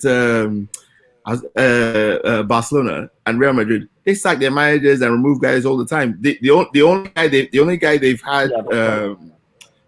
When a new regime comes in, they want their own guy. They don't care about the job you did with the last guy. If Laporta comes in, he's like, listen, you're the ex-president's man. I want my guy there. Bye. Doesn't matter the job you did. And also, a lot of these guys, unless you have some sort of affiliation with the club, you don't stay there long as a technical director. Like even with Emanalo and Frank Anderson and all the other guys that we've had, Kenyan, unless you are like Chelsea through and through, you're not going to be here for more than 3-4 years. Like people get moved on in that position a lot of the time. It's good. Ken, I understand. Probably because of the shuffling, because of the changing of the directors and all those things, that maybe someone bring his own technical director. I understand those might be circumstances out of his hand. It's not happening because of the job quality he's providing. Yeah, I understand that, but then I need to know what is the job description of Barcelona or I think he was on Valencia, or he was what is the job description of technical director? Because for me, that position should be held unless you have some serious issue or serious problem or serious difficulty meeting the goals that will define at the end of when you were hired. So, and I don't want anybody that will be hired here. Then we Chelsea fans sat here and just screaming, "What the hell are they doing?" I'd rather just leave Petr Cech there. At least we can control him. Marina can control, so we know who to blame. You know? I don't think that's ideal, man. I don't think that's a good idea. Boogie, don't you think this might be a way to spread the workload? Maybe he wants to give someone a different role, i.e. maybe he wants Marina to focus on maybe contract negotiations. This guy can focus on player transfers. Maybe he wants to divide the workload. He wants to share it between two people. Maybe, you see. Go ahead. I agree with that, but I just don't like the guy background. The fact that the guy kept getting fired, I just don't like it. Oh, like we don't. Maybe it's the fact we don't know if he's got fired because that list showed that he was going from a lower club to a bigger one. He was getting until he reached. So can I just say something more? The issue is I said it before. The issue is that Chelsea. I mentioned it before. Is the structure of the club. And Man United same. Marina hasn't got a clue about football, man. Come on, let's face it, right? And we need the right people. It's all about the right people. You just look at Manchester City, Bayern Munich, they got the right people. I noticed Marina started to make better decisions once Lampard and Petr Cech were at Chelsea as a director and as a manager. I think both. No. Give me some time before you jump down my thought, Boogeyman. Sorry. What did he say? I didn't hear him. He said Lukaku. Okay. Someone said they've been making better decisions. She went to the shop. She bought a whole bunch of dresses. They were all nice dresses. Then she buys one with a hole in it, and then that's what Boogeyman's going to focus on, the dress with the hole in it. She bought some good dresses as well, Boogeyman. No, I'm using dresses as an analogy because that's good. Boogeyman. Before Lampard and Petr Cech, there was a barrier. There was a barrier between the hierarchy, the directors and the management. Because I remember, Conte, they were having hissy fits because they couldn't talk to no one from the leadership. It's like Conte was out there in the press conferences trying to pass cryptic messages to the Chelsea board. Because he could contact them directly. Lampard comes in and he's on the phone to Marina, asking her for this, asking her for that. He can't get hold of Marina. He's speaking to Petr Cech. Petr Cech and Lampard had a big part to do with that mad transfer window where we brought in Havertz and Ziyech and Werner, etc., etc. And some of those players that we brought in were not great players. Did not turn out to be great players. Yeah. Timo Werner, a massive example of that. Thiago Silva, the other side of that. Mendy, the other side of that.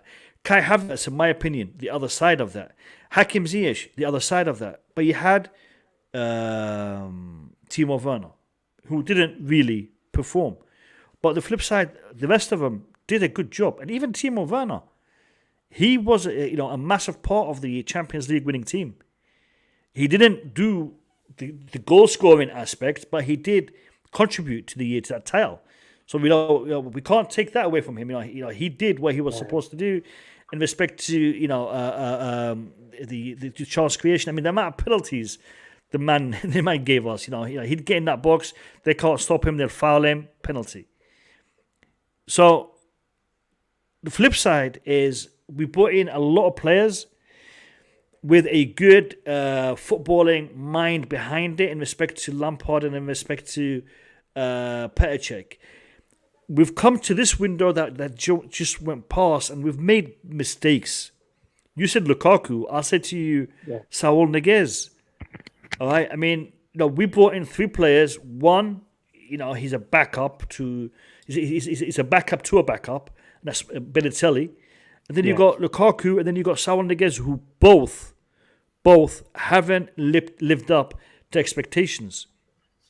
Now, is that on Marina? Yeah, a big chunk of it is on Marina because she wasn't able to sign the number 1 target. Now, did Borussia Dortmund make it too hard for us? Yeah. Did Mino Raiola make it too hard for us? Yeah. Could she have done more? I don't know. She did enough by the looks of things. My problem now, and it wasn't my problem then, because then I was happy we signed Lukaku. My problem now is that we signed Lukaku. And again, hindsight is something that we can look at. They don't have the benefit of that because they're the ones who made that decision, and they're the ones that have to answer for it. Moving forward, if this guy comes in and he's able to work with Petr Cech and with Marina Granovkaia and is able to inject some fresh ideas, and I think, looking at his history and the amount of clubs he's worked with, he's definitely got contacts and got relations in Spain. I mean, he's been to a lot of clubs in Spain, both like I said in the Premier League and in La Liga, and also in the first division. So he does have that experience, and he can bring that to both Marina and Petr Cech, because yes, Marina has been with Chelsea for quite some time, but she hasn't had someone working with her with that wealth of experience. And this is the same reason why Rangnick was taken to Manchester United, because he has that wealth of experience that he can bring into that boardroom that is filled with businessmen. You got Rangnick in there. Je pense qu'avion les jours le font 23h20, right? So au-delà non pas. Say again. What language was that? He was speaking on the phone. He was speaking. Yo, never mind. I was speaking African language, man. Don't worry about it. Yeah. Well, can I interject? I just want to say, in terms of the Marina thing, it's never bothered me when people say, "Oh, she doesn't know football." Da da da. Most chairmen don't know football. That's just the modern game. Yeah, the Man City chairman doesn't know anything about football. Yeah, he surrounds himself with good talent, with the 2 guys from Barcelona, and they move. Yeah, you spend the money, you win. So I don't think you need to have some sort of like football genie, as a chairman running your team. I don't even look at it like Perez before he joined Real Madrid. He didn't know football. Yeah, he didn't run a football club or football. It was a businessman. Yeah, then he goes in there. He has a vision. He learns as he goes along and becomes the guy he becomes. And I hope that's what happens with Marina. Marina is going to be there. She's Roman's trusted lieutenant. She worked with him for years before he came here. The reason why he put her there, that she's his ears and his eyes. He trusts her completely. She's not going anywhere. Yeah, as long as he's the whatever. If she goes somewhere, it's because he needs her somewhere else. Yeah, and that's why she's moving to another position. In terms of the director, one of the reasons why you bring in a director is so all the Chelsea fans, they complain like, oh, we don't sign any bargains or diamonds anymore. That's one of the reasons you bring in a technical director, because they can find these gems in Spain, the 2nd division, the 3rd division, a guy that you never heard of. When Azpilicueta comes, I remember the Marseille coach when Azpilicueta signed for Chelsea. Yeah, the Marseille coach literally said, I don't know how they got this. I don't know how he got the move. This guy's not good enough. The Marseille coach said that when he came to Chelsea, yeah? but our scouts obviously seen something in him, and we might. But to get those type of players regularly, you need someone that's an expert in the market that knows, has contacts, knows when players' contracts are running out long before, or there's a contract issue before the media does. You can pick up bargains here and there: 5 million, 2 million, 3 million, 10 million. Young talents. Can I just say something? I agree. We need what are the best young players in the guy that went to Leicester. Yeah, he picked up Kante from second division, picked up Mahrez from second division in France. I'm not talking about League One players or La Liga, whatever. Those guys have been some of the best buys we've ever seen in the Premier League. Yeah. Yeah, but can I tell you something? The postfather Kante was also shown to Arsene Wenger, and it was more someone that see N'Golo Kante talent and going around EPL to tell people, yo, can you watch this guy? Can you watch? And the Leicester decided to take a chance on him, right? It's not like someone from a scout from Leicester going around checking. Not a scout, but it was their director the guy who I think they got him from. I think Newcastle took him afterwards, Tony something, and he had he was literally just trying to concentrate on signing players from France. Yeah, because that was his market. It wasn't just signing players from all around the world. Oh, you just bring this player here, bring that player. When did he go to Newcastle? Yeah, he was at Newcastle. I think that's when they got Demba Ba and he came with Newcastle just hired Newcastle just hired the Brighton sponsor. And I'm not talking about now. I'm talking about it was like 5 years ago. Exactly. Sorry, I thought you were talking about okay. I think the guy's name was Tony Potts. I think that's his name. So so he had contacts. He had like a good run. The last thing about sporting directors is they may have like a 2-year run where their signings are coming off, but nobody's signings are good forever. At some point, 100%. The talent dries, and then you start signing duds. Yeah, that's the way it is in football. If you sign 5 players, if 2 work out, that's great. You have to invest the 3. When they're not expensive, that's good, right? So Can I just say something? The issue, I'm not happy with the Chelsea models in the minute. I don't think Chelsea running very well. I'm talking about the structure side of it. That hiring friends and family, however, maybe Petr Cech, I don't know how good he is, John Terry, I'm not sure. Well, in order to be competing in a big stage, you've got to get the expert, the right people, in my opinion, no friends and family. Okay? That's why Chelsea. Well, one second more. Let me finish. Yeah. No, because some of these people are talented, and some, I agree with you, are it's a little bit of a bias in respect to them. I mean, for example, Petr Cech, he has skills, he has talent. The others, I'll let you explain it. Go ahead. Yeah, but you know what I mean, Mo, because again, you have to have the right expert. Look, jobs like that, you cannot have to be biased about it. You got to get the right people. That's why, again, Bayern Munich, Manchester City succeed because they got the right people, right? They got the right people, right? And again, Chelsea at the moment, I look at it, they're running like Manchester United.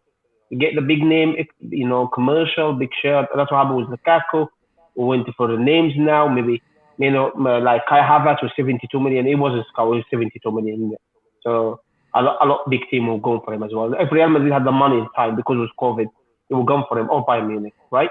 So what I'm trying to say is we need proper sport directors. We need the right people because Chelsea's hiring and firing. If managers not doing well, get sacked. I think the issue bigger than the manager. I think the board, they don't have the right people to guide. When we had Carlo Ancelotti, we had the best managers in the world, and they still get fired, right? This is not the manager. Some manager of them won the Champions League 3 times. This to come with the board. I think people on the board, they're not the right people, in my opinion. We need I'm very happy with Thomas Tuchel. I think he needs the right people around him, and he needs the support. And if he has the right people, i.e. the board, and his support financially, and no one interfering like what happened with Guardiola and Klopp, I think he's going to be successful. I think he will dominate the English football because we've got young squad, right? But because we've got people, they're not the right people, in my opinion. I'm talking about the manager, I'm talking about people above, right? That's why we're having this issue.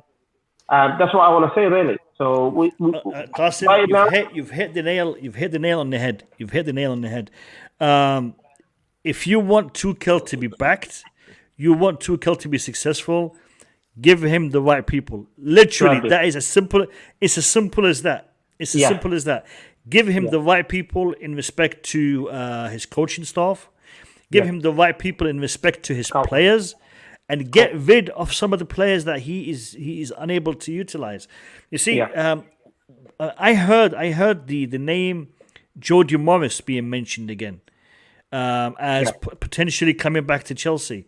I would love to see that happen. the good news. I would good love. news if he come back. I would love to see Jody As Morris. what? Assistant back- to Tuchel? No, not as assistant to Tuchel. No. He can take any capacity they see fit for him, but if he is able to give Tuchel an insight into what is going on in the academy, because he's been there, he's done that.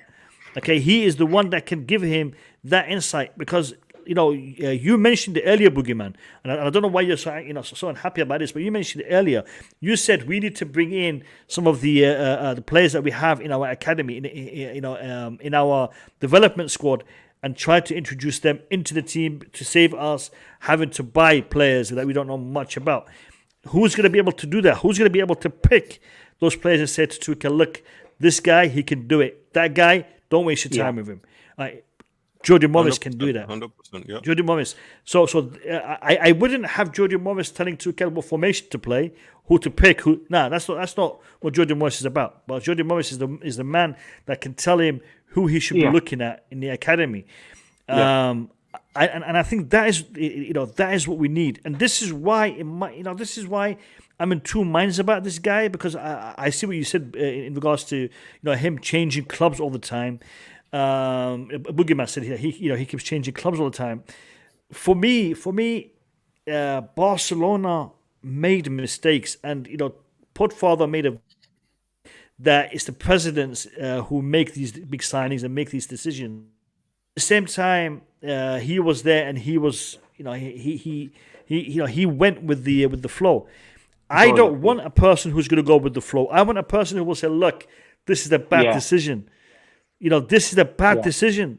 Let's not do this. Let's not do this, because it's not for me.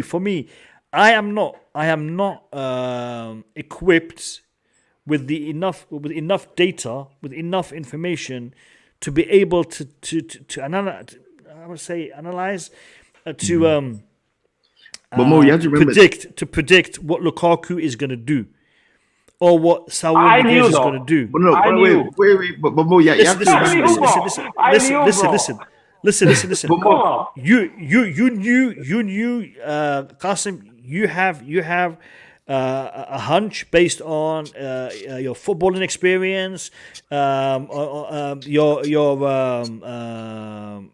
don't know, the amount of games you've watched Lukaku play. Maybe you've had more interest in him. You were in a better position to make that judgment. I wasn't. Yeah. However, there's somebody who should be in a better position than you and me. Yeah. Do you know who that is? The sports director at Chelsea. Because he has enough resources under him to be able to know, will Saul Niguez succeed? What is the likelihood of Saul Niguez succeeding? What is the likelihood of Lukaku succeeding? What potential obstacles will I have to overcome for these players to succeed? I don't know that. You don't know that. You might have a hunch. I might have a hunch, but he should know that. These guys have as much responsibility as you give them. Yeah. So, that's why I agree with you that there needs to be a hierarchy at Chelsea, because the thing about a hierarchy is you can pinpoint when something goes wrong, somebody pays a price, you move that guy on, and you bring in somebody else. When it's I don't know, I just negotiate. I'm the scout, or I'm the coach. Nobody takes responsibility, and then you end up just being stagnant. Yeah. So you said you want somebody who would speak up. Yeah, but the way our club is run, even Thomas Tuchel can't speak up. He couldn't speak up and say, I don't want Lukaku. He just had to just bite his tongue. And then when we didn't buy him any players in the January transfer window, he couldn't speak up and say, get me a left back, get me a right back. He just had to say, well, You No, know, no, most definitely. if this is how the funds are going, then I'm just gonna wait till the summer. Yep. Now, and the way our club has been run in the past, it's been you earn what you're given. Yeah, okay, Thomas Tuchel, you want to be back, go and win the league and win the Champions League, and then we'll back you. Yeah, that's pretty much, unless you're coming in with a position of strength. Yeah, so like let's say like when Man City were trying to get Guardiola in, they had to go and get the sporting director. They had to sell the club to him. Like, listen, as you're walking in here, it's like you're walking back into Barcelona. That's basically what you're walking into. Everything is here for you because he was the draw. Yeah, Thomas Tuchel, when he comes in, he's not the draw. He's coming here with everything to prove. He's just been sacked by PSG. Chelsea look at themselves like, we're bigger than you, and we'll use you for a year or two, and if you're not good, then we'll move you on. Now he's proven to be a great investment. So now the club's thinking starts to change. If he wins another Champions League again, gets even more power. Because there's no real hierarchy. There's no. I think he's already got the power. That's what I'm saying in the beginning. The Chelsea model, I don't like it. Like, we've got a very good manager, right? Yeah. Because you got Guardiola club and obviously Tuchel now. You can get better than that, okay? Now we've got to change our board. We've got to. We've got to get the right people. We have to. Because if we wanted that manager for 5 years, like Guardiola stayed now for fifth year now, and to win I think Chelsea's board is pretty much a commercial board. They're not really there for that's the issue. But that's the issue with Chelsea's board. It is. I think it's by design that way. Yeah. So I think really that sporting director, as long as he's given responsibility and a bit of power when he comes in, similar to what not interfering because look what happened. Listen. Look at what happened with the Lukaku issue, right? Interview. I think it's in one way or another. I think Thomas's arm has been twisted by saying, look, it's 100 million. You got to blame. He probably didn't fancy him after that interview. Okay. But he has no choice to blame because it's 100 million, 300 grand a week, or 350 grand a week. I don't think they said he has to. I don't think they said he has to start every game. I think they would say you can't freeze him out. But I don't believe they're saying, oh, you have to start the whole 8 games that he started in a row.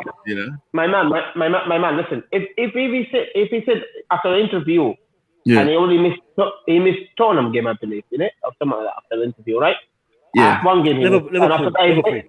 Sorry, Liverpool, and we played one without him 2-2 as well, so they won that game. Yeah. And he played since every game, and I'm not gonna lie to you, right? It's not been great. Yeah, it's been rubbish. It's been rubbish. Which is why I don't believe the manager is under duress to play him for 90 minutes. Like I think that's a choice the manager has made. Because you can take him off after 70 minutes. I can play him. If he's not playing well, then take him off. Look, we don't know if it was a choice for him to play that. But my point was... So, Qasim, the final area that I want to address is the attack. So we're talking about Lukaku. We might as well just discuss the attack as a whole rather than just Lukaku per se.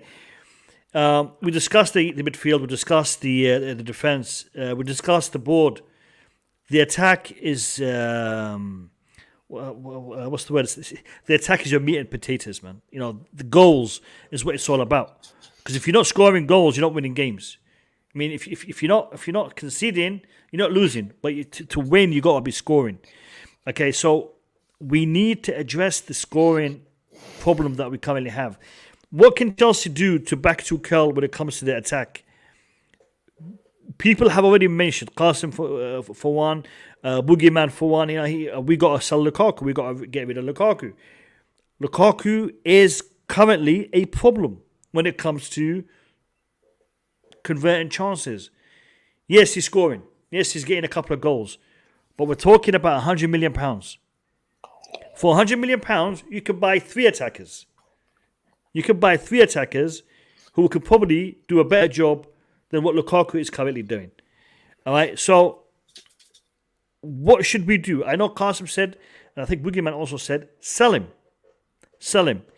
Now, if we do sell him, is that the way to move forward?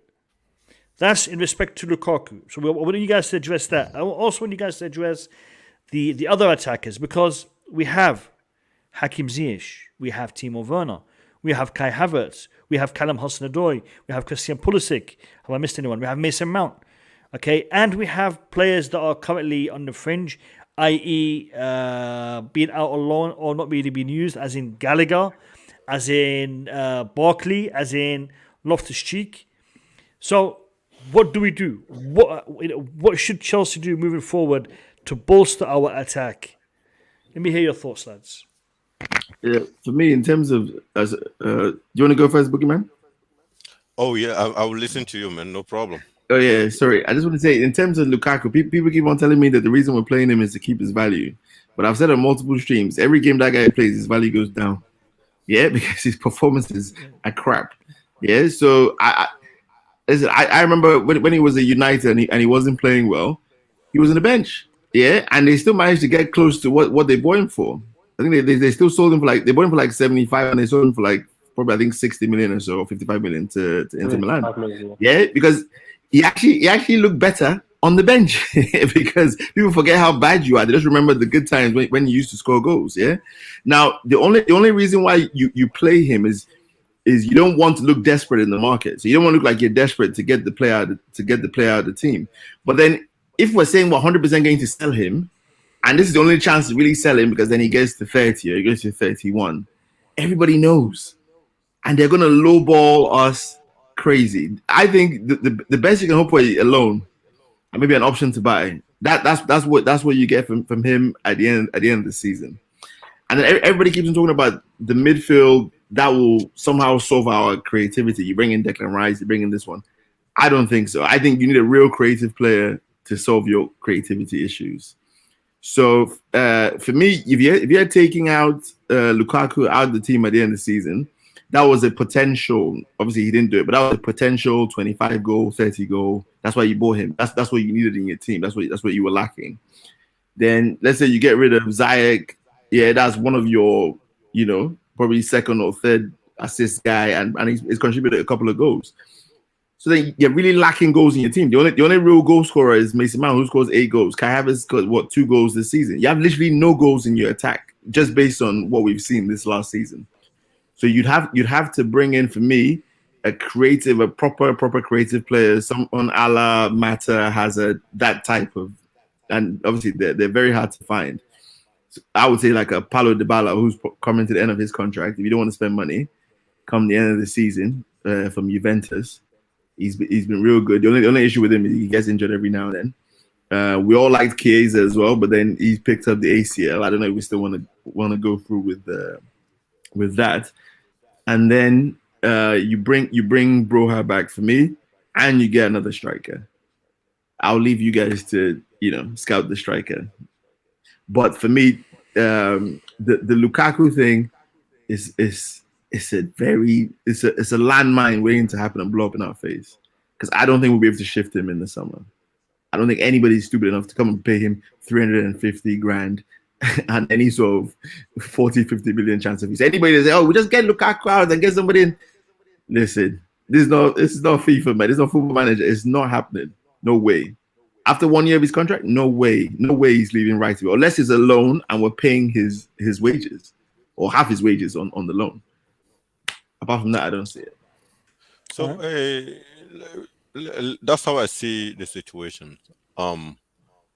Lukaku is going to stay here for the next 5 years. We may just accept that fact and treat Lukaku as a player who has to fight for his spot. And for me, we bring Amado Broja in, but we need to promise the kid that it's going to be a fair fight. We're not always going to put in his face that Lukaku cost £100 million. So he has to start all game because Amado Broja need to develop. And I feel and I think for what I saw so far from that kid, I think if we give him a proper, fair chance, he will take that position away from Lukaku. That's a fact. Boogie, now, question to you, Boogie. If a club offers us £50 million for Armando Broja, do you think Chelsea will keep him or sell him? I think Amado Broja, Chelsea will keep him. Amado Broja. You think they'll keep him? Yeah. Do they not keep we'll sell him, man. We'll sell him. No, I don't think they will sell him. Chelsea will sell. Chelsea will sell Boogie, him. they sold Tammy Abraham for 45 million when he was already part of the first team, when he was already scoring for the first team. This guy isn't even in the first team yet. Sell him, yeah. Sell him. I don't money that. They'll sell him. I don't think they should sell him. I want to see him stay. I want to see him stay, develop, fight for his place. But the way it's looking, the performances he's putting in right now for Southampton. Hey, we'll get that as well more. Because Arsenal are linked with him. Yeah, Arsenal are linked with him. Yeah, so I think, look, I'd rather to have Richarlison in the front. I want Richarlison in the front instead of Lukaku. And I think it's all down to a few things. I don't think it's the way we're playing, we need in and out number 9. I said that months ago to you, Mo. The system, the way we're playing, we don't need in and out number 9. And I think we need a striker, a flexible striker, runners, the like of Griezmann, the like Karim Benzema, the like of Richarlison. And what I like about Richarlison, he's got the nastiness of him. He's nasty, isn't it? And he's technically good, he's fast. I think Richarlison is a very good player, man, if we can get him. Lukaku's got to go for me more. I'm not seeing another frigging 4 years of that, man. I cannot see 4 years of that. The guy doesn't move.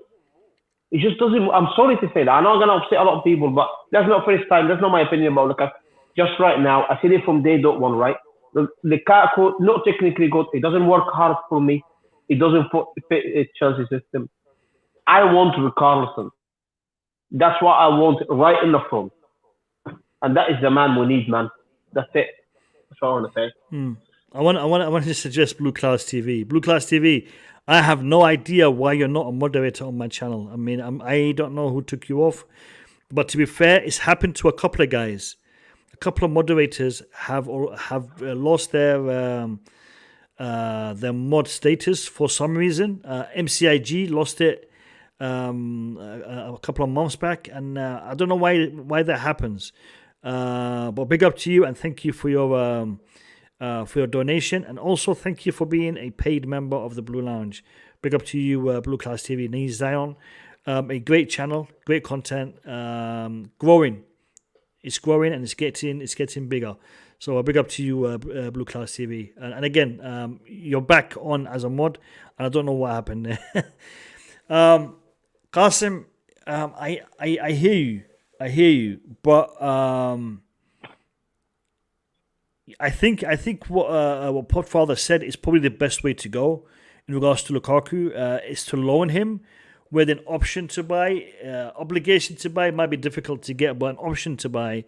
But if I'm going to do that, I don't want to loan him to somebody in the Premier League, because he will just do the same as what he's doing with us, and they'll decide to send him back maybe by Christmas. So let's loan him to somebody in the Bundesliga, in the Serie A, Italy, or let's loan him back to Inter Milan. Look, pay his wages. If he still does the business for you, you guys can buy him if you want him. And if you don't want him, send him back next season. I will try to. But how do you think how much he will get, Mil? How much? What? Sorry. How much do you think he'd be selling for? How much in the market now? If we try to sell on this form, you know what? I would actually take 65, 70 for him. I would take it, and just close that page and move on. Yeah, I agree. I'll be disappointed that that we lost. I'll be disappointed that we lost 37.5 million on him, or 30 or 40 million, whatever it's gonna be. I'll be disappointed, but at least I'm over that, and he's out of my system. Yeah. Let's get someone else. The thing is, we're always thinking about the future, right? We want to go and plan our future. That's the main subject here, or the main goal. And I just don't think. Sorry, Mo. I'm 2 minutes. I'm gonna go for 2 minutes. Is that all right? I'll be still here, but sure. I'll go for 2 minutes. Is that all right? Sure. No problem. Yeah, I just don't think the main reason why I will accept, for example, that we can keep Lukaku for the future is at least if he is offering any leadership. Like, of course, I'm one of those that if Chelsea fans think he is an interview.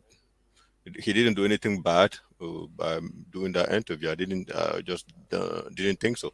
But the fact that he lost that leadership potential, he's not a leader anymore, pretty much, and because of mostly that interview and the way he carry himself, and the fact that he's not really showing the kid how to score goal, or he's not taking his chances properly. I just think he's at this point not offering much, especially that he's not scoring those goals that we actually really need. So for me, if if you ask me, I think because we cannot move it out. I mean, I think if I understand what Kasim was saying, even if someone offers 70 or 60 million, we just let him go. And don't forget his wages. Whoever offer 60 million, that person Lukaku will always ask that person to pay the 350 weekly, and I'm pretty sure no other team will Yeah. ever be able to Boogie, pay that. Yeah. Boogie. Do you know? The funny thing is, he told Inter Milan, "I love being here. I want to stay. I want to stay and play for you guys. Just do me a favor." And they said to him, "What? What do you want?" And he said, "I want a pay rise." And they're like, "Look, we can't afford to give you a pay rise. We can't afford it. The club right now can't afford to give you a pay rise. So just chill."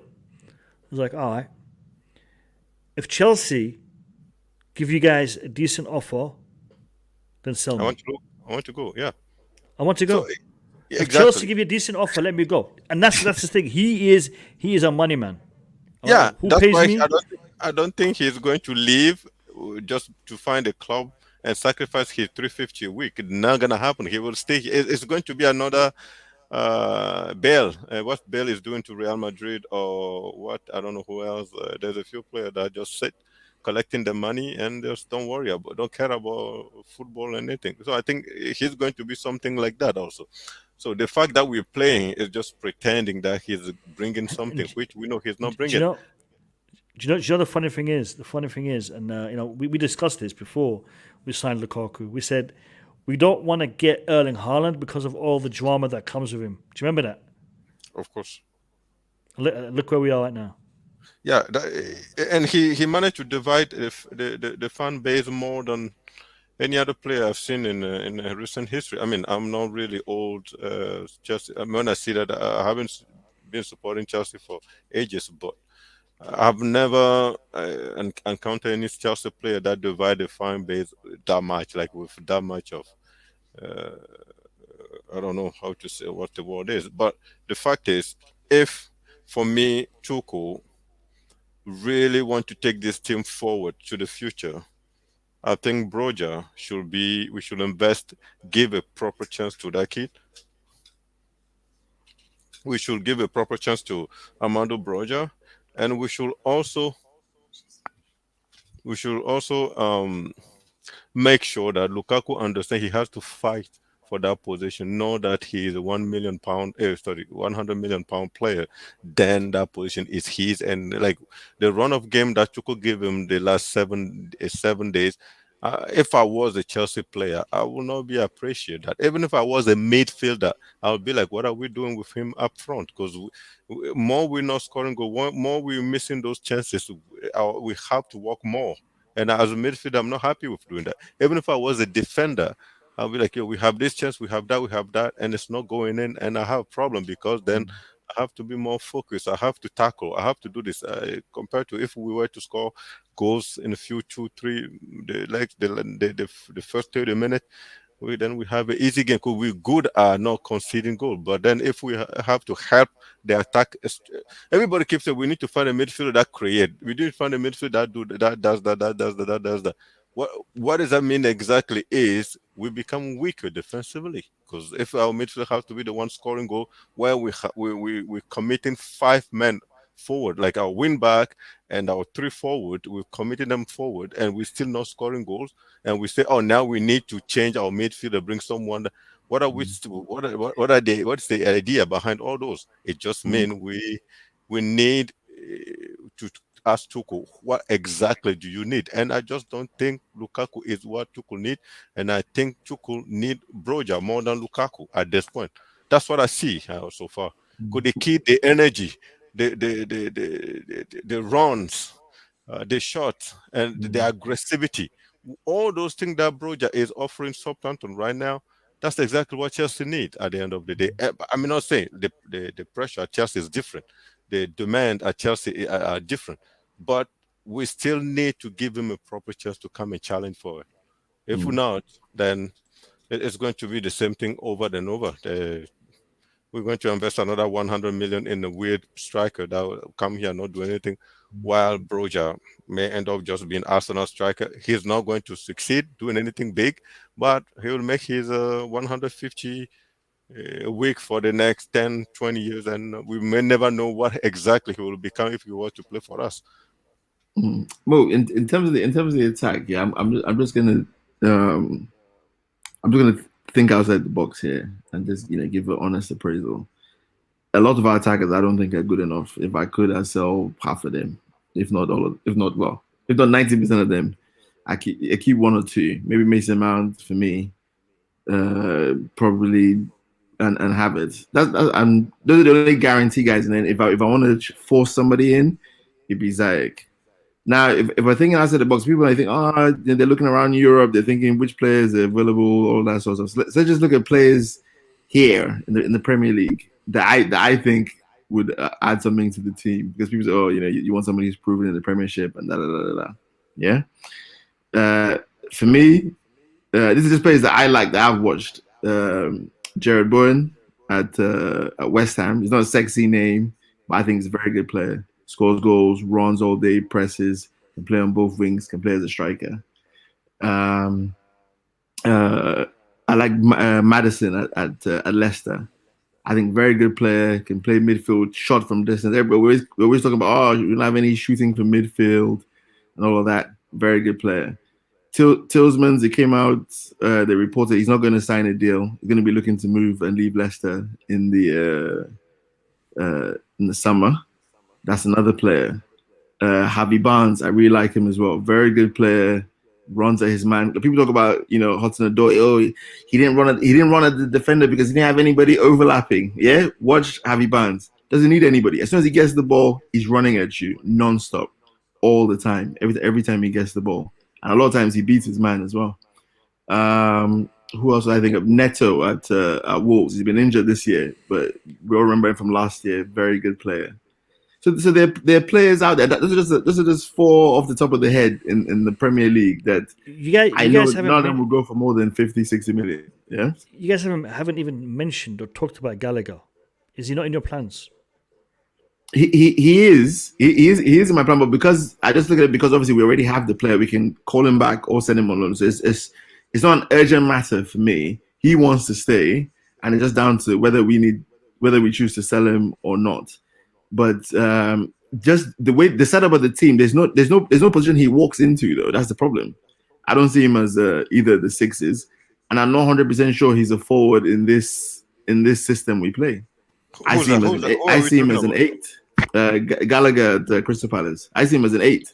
So for me, it's like the way sometimes we try and force Mason Mount into the front three, or try and force Havertz into the wing or wherever.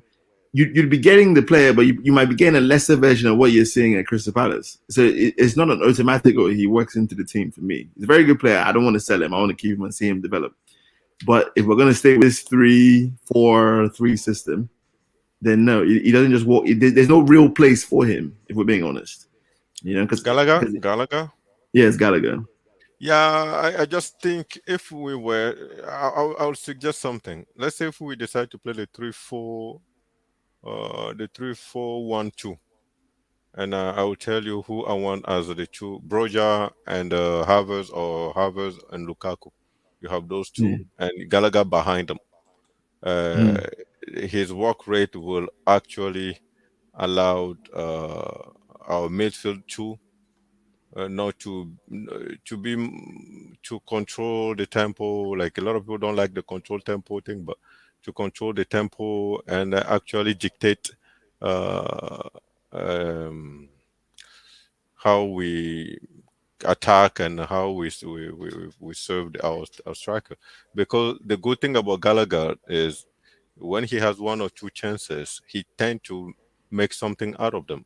It was the same as Mount when Mount started under Lampard or when Mount was at the Vitesse. He tend to always be really dangerous outside the box and all those things.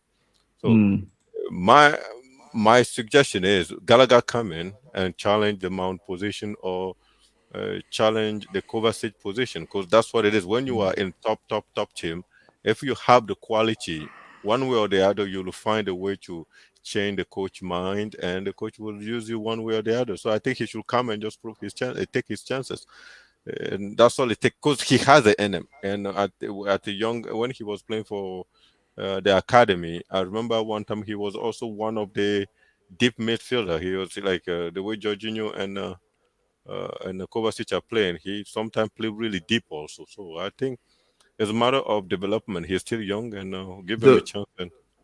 So Boogie, so that means you would have to get rid of the wingers then, because there'd be no real position for them in that system. No, exactly. It depends on the game. That's what I'm trying to say. It depends on the game. Sometimes we go with three. They all play at the same level, or sometimes one go back a little, and one or two go forward, while one is at the back, giving them support like a Mount always does. And the key to this system is all our attack. I still think for some reason that these attackers that we said, none of them is good enough, or none of them is good. I think the only reason why we didn't see them good is because we don't have a proper leader in Lukaku in the attack. Someone that takes chances. Someone that just, like, when you score goals, young players around you tend to move, trying to trust their instinct. But when you're not scoring goal, then they become they try to do too much. They're trying to limit their error. They try to they're not instinctive. They try to be how do you say this, cautious with the ball. But any young player that always trying to be cautious, it's never going to develop and become something good. He's just going to be. But the only thing I'll say about that, Boogie, is that I've seen young players play with teams that didn't have good strikers and they still performed. Yeah, I'm like, you don't need that leader number 9 who's going to hold the ball up. Like, I've seen young players who they had strikers who were just terrible in their team, but they still perform, because guess what? When I get the ball and I'm on the wing and I've isolated this defender, I need to go past him, regardless of who's in the middle, who's not in the middle. Yeah, but I'll just end up doing it myself. Like, people forget when Hazard comes, to Chelsea, Torres is here misfiring. Demba misfiring. He's a young player as well. He comes at 21, 20 or whatever. Mata too was like 22, 23. Oscar was like 21, 20. These guys, their game didn't just suffer because they didn't have a. Yeah, but nobody asked Hazard to make it work with Torres. Did anyone ask Hazard to make it work? No. They were trying to get the best out of him, trying to unlock him. That's one of the reasons why, like him and Mata, because they're both Spanish, they were friends. He was supposed to unlock him, but he was still missing chances. It was still not holding the ball up. But Mata still found a way to still contribute.